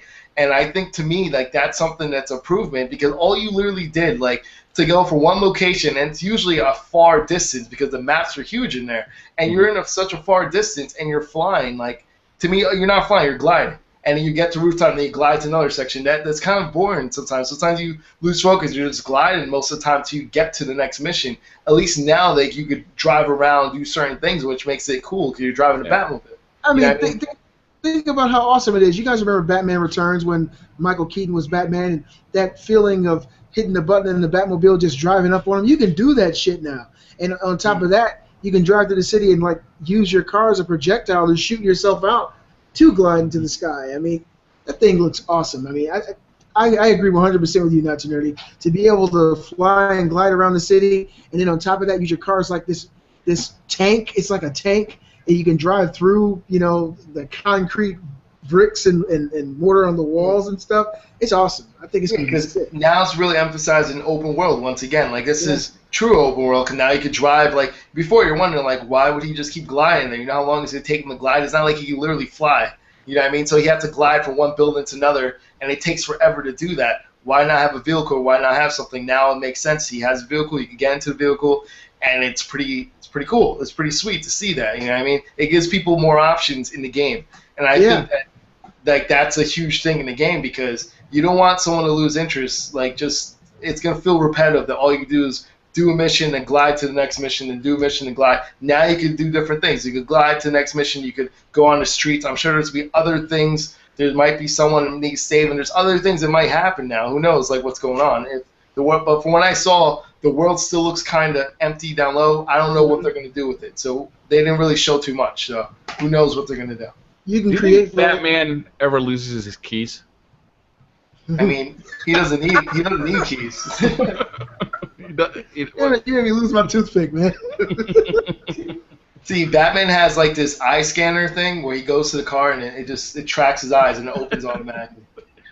It's me and you, car. Me Yes. and you. The thing is, you can create that velocity you need now. Like, say, for instance, you need to get to a high perch and you're just out in the middle of nowhere rather than jumping onto the side of a building, Uncharted style, and shimmying up. You can call your car, drive around the block, and then once you're aiming towards where you need to go, shoot out of the car and just fly up. It's fucking sick. Yeah. So many different options, man. Yeah, I like it. I don't know. I like the idea. It makes it like a whole new game. Adds a whole new element to the game, and that's always good. I mean, they were already good before, so like adding a new element to the game is always a good thing. I don't see how that'll ever be a bad thing. So I think that's good. Hopefully it ends well. I mean, Scarecrow is a good villain as well. The reason why is because it could be anything that's attacking you. It's your fear. It's your fears that are causing damage. So they can literally, it's no limit to what they can show you because you don't know what's real or what's not. So that I love stuff like that because you could picture they could throw anything at you. They could put a dinosaur if they wanted to. Like if that's their fear. I don't know what Batman's scared of. Some of those old Eternal Darkness tricks. Yeah, maybe he's afraid of Barney. I don't know. Maybe Barney's singing along. I have no idea. Wow, that sounds exactly like him. That's kind of scary. That was pretty spot on. That was good. Beastly Barney, you see the purple lettering.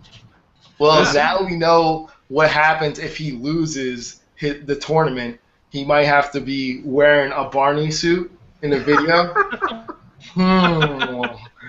Don't think too hard on that, Not Too Nerdy. Waste your energy.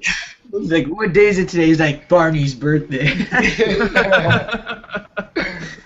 Oh, God. Man, for Slow News Week, we sure had a lot to say. Yeah. Hell yeah, man. This is awesome. Nothing happened this week, but we had the longest show of all time. Yeah, right?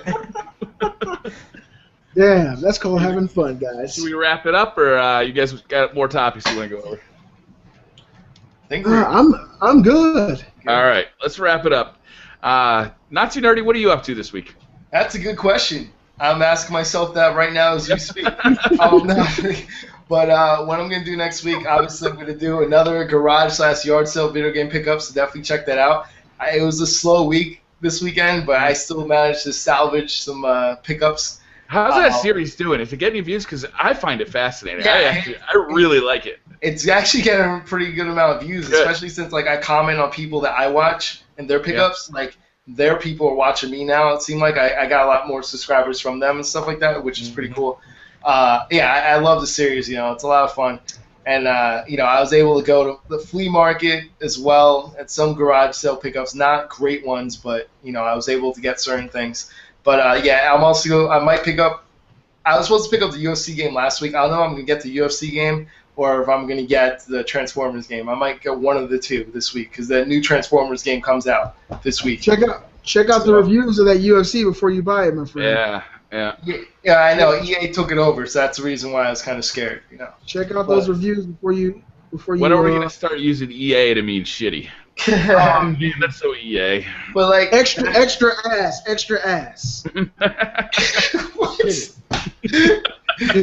We're in a whole that's a late night conversation. We're only at 8:30 p.m. I mean it in the worst possible derogatory way. I know a black guy and extra ass could mean a good thing for me, but that's like that Skinamax stuff.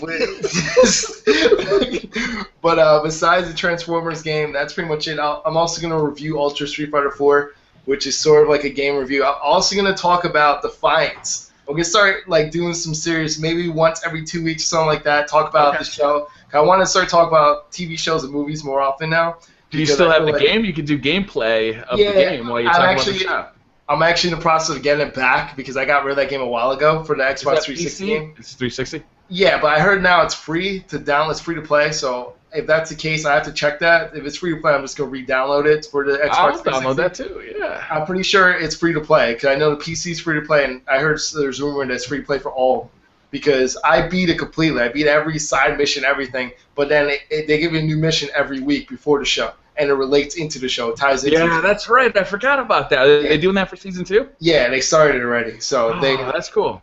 Yeah, so, I mean, it has a lot more people playing on PC now than the consoles because I guess a lot of people don't play the last-gen versions as much. But a lot more on Mac? They got Mac? I don't think so. I don't know if Mac exists in the gaming world, but maybe soon. No. Hey, I got one suggestion for you. What I'd like to see is I'd like you to put your, because I know you have your list of games in a spreadsheet. I'd like you to see you put those online, like on a Google Hangout or something, so everybody can kind of track your progress as it relates to your. I have them already. It's on Google Spreadsheets already. I just got to click share. Put a link to your video so everybody can see it. Yeah. Sounds good. So they can see my progress. I want to show the progress. I should do that. Oh, do that first then. Not too nerdy. You said it's already on Google Spreadsheets? Yes. Is your address on there too? What do you mean? Is your home address on that spreadsheet? Yeah. So I don't think so. Go collect your own games over there. Oh. Hey, welcome to BC Gamer Channel. I want to show you my new pickups. I had a really good week. Oh my goodness. You guys got to see what I got. Yeah. Unreal Gamer, what are you up to this week?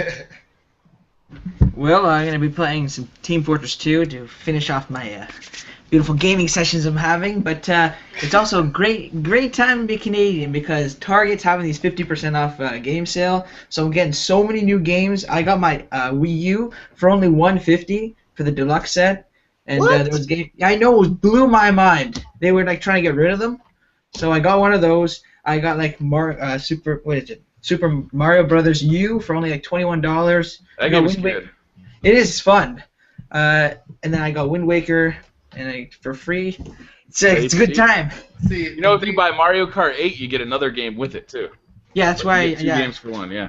You know what sucks, Marco? I would have got you to get me something, but if you ship it to me, it's gonna cost a fortune for shipping. So I'm like, there goes the money I saved. And then I'm gonna look forward to the Steam sales because they're just blowing my mind. I mean, they had Borderlands 2 for $5, Outlast for $5, Don't Starve for $3.75.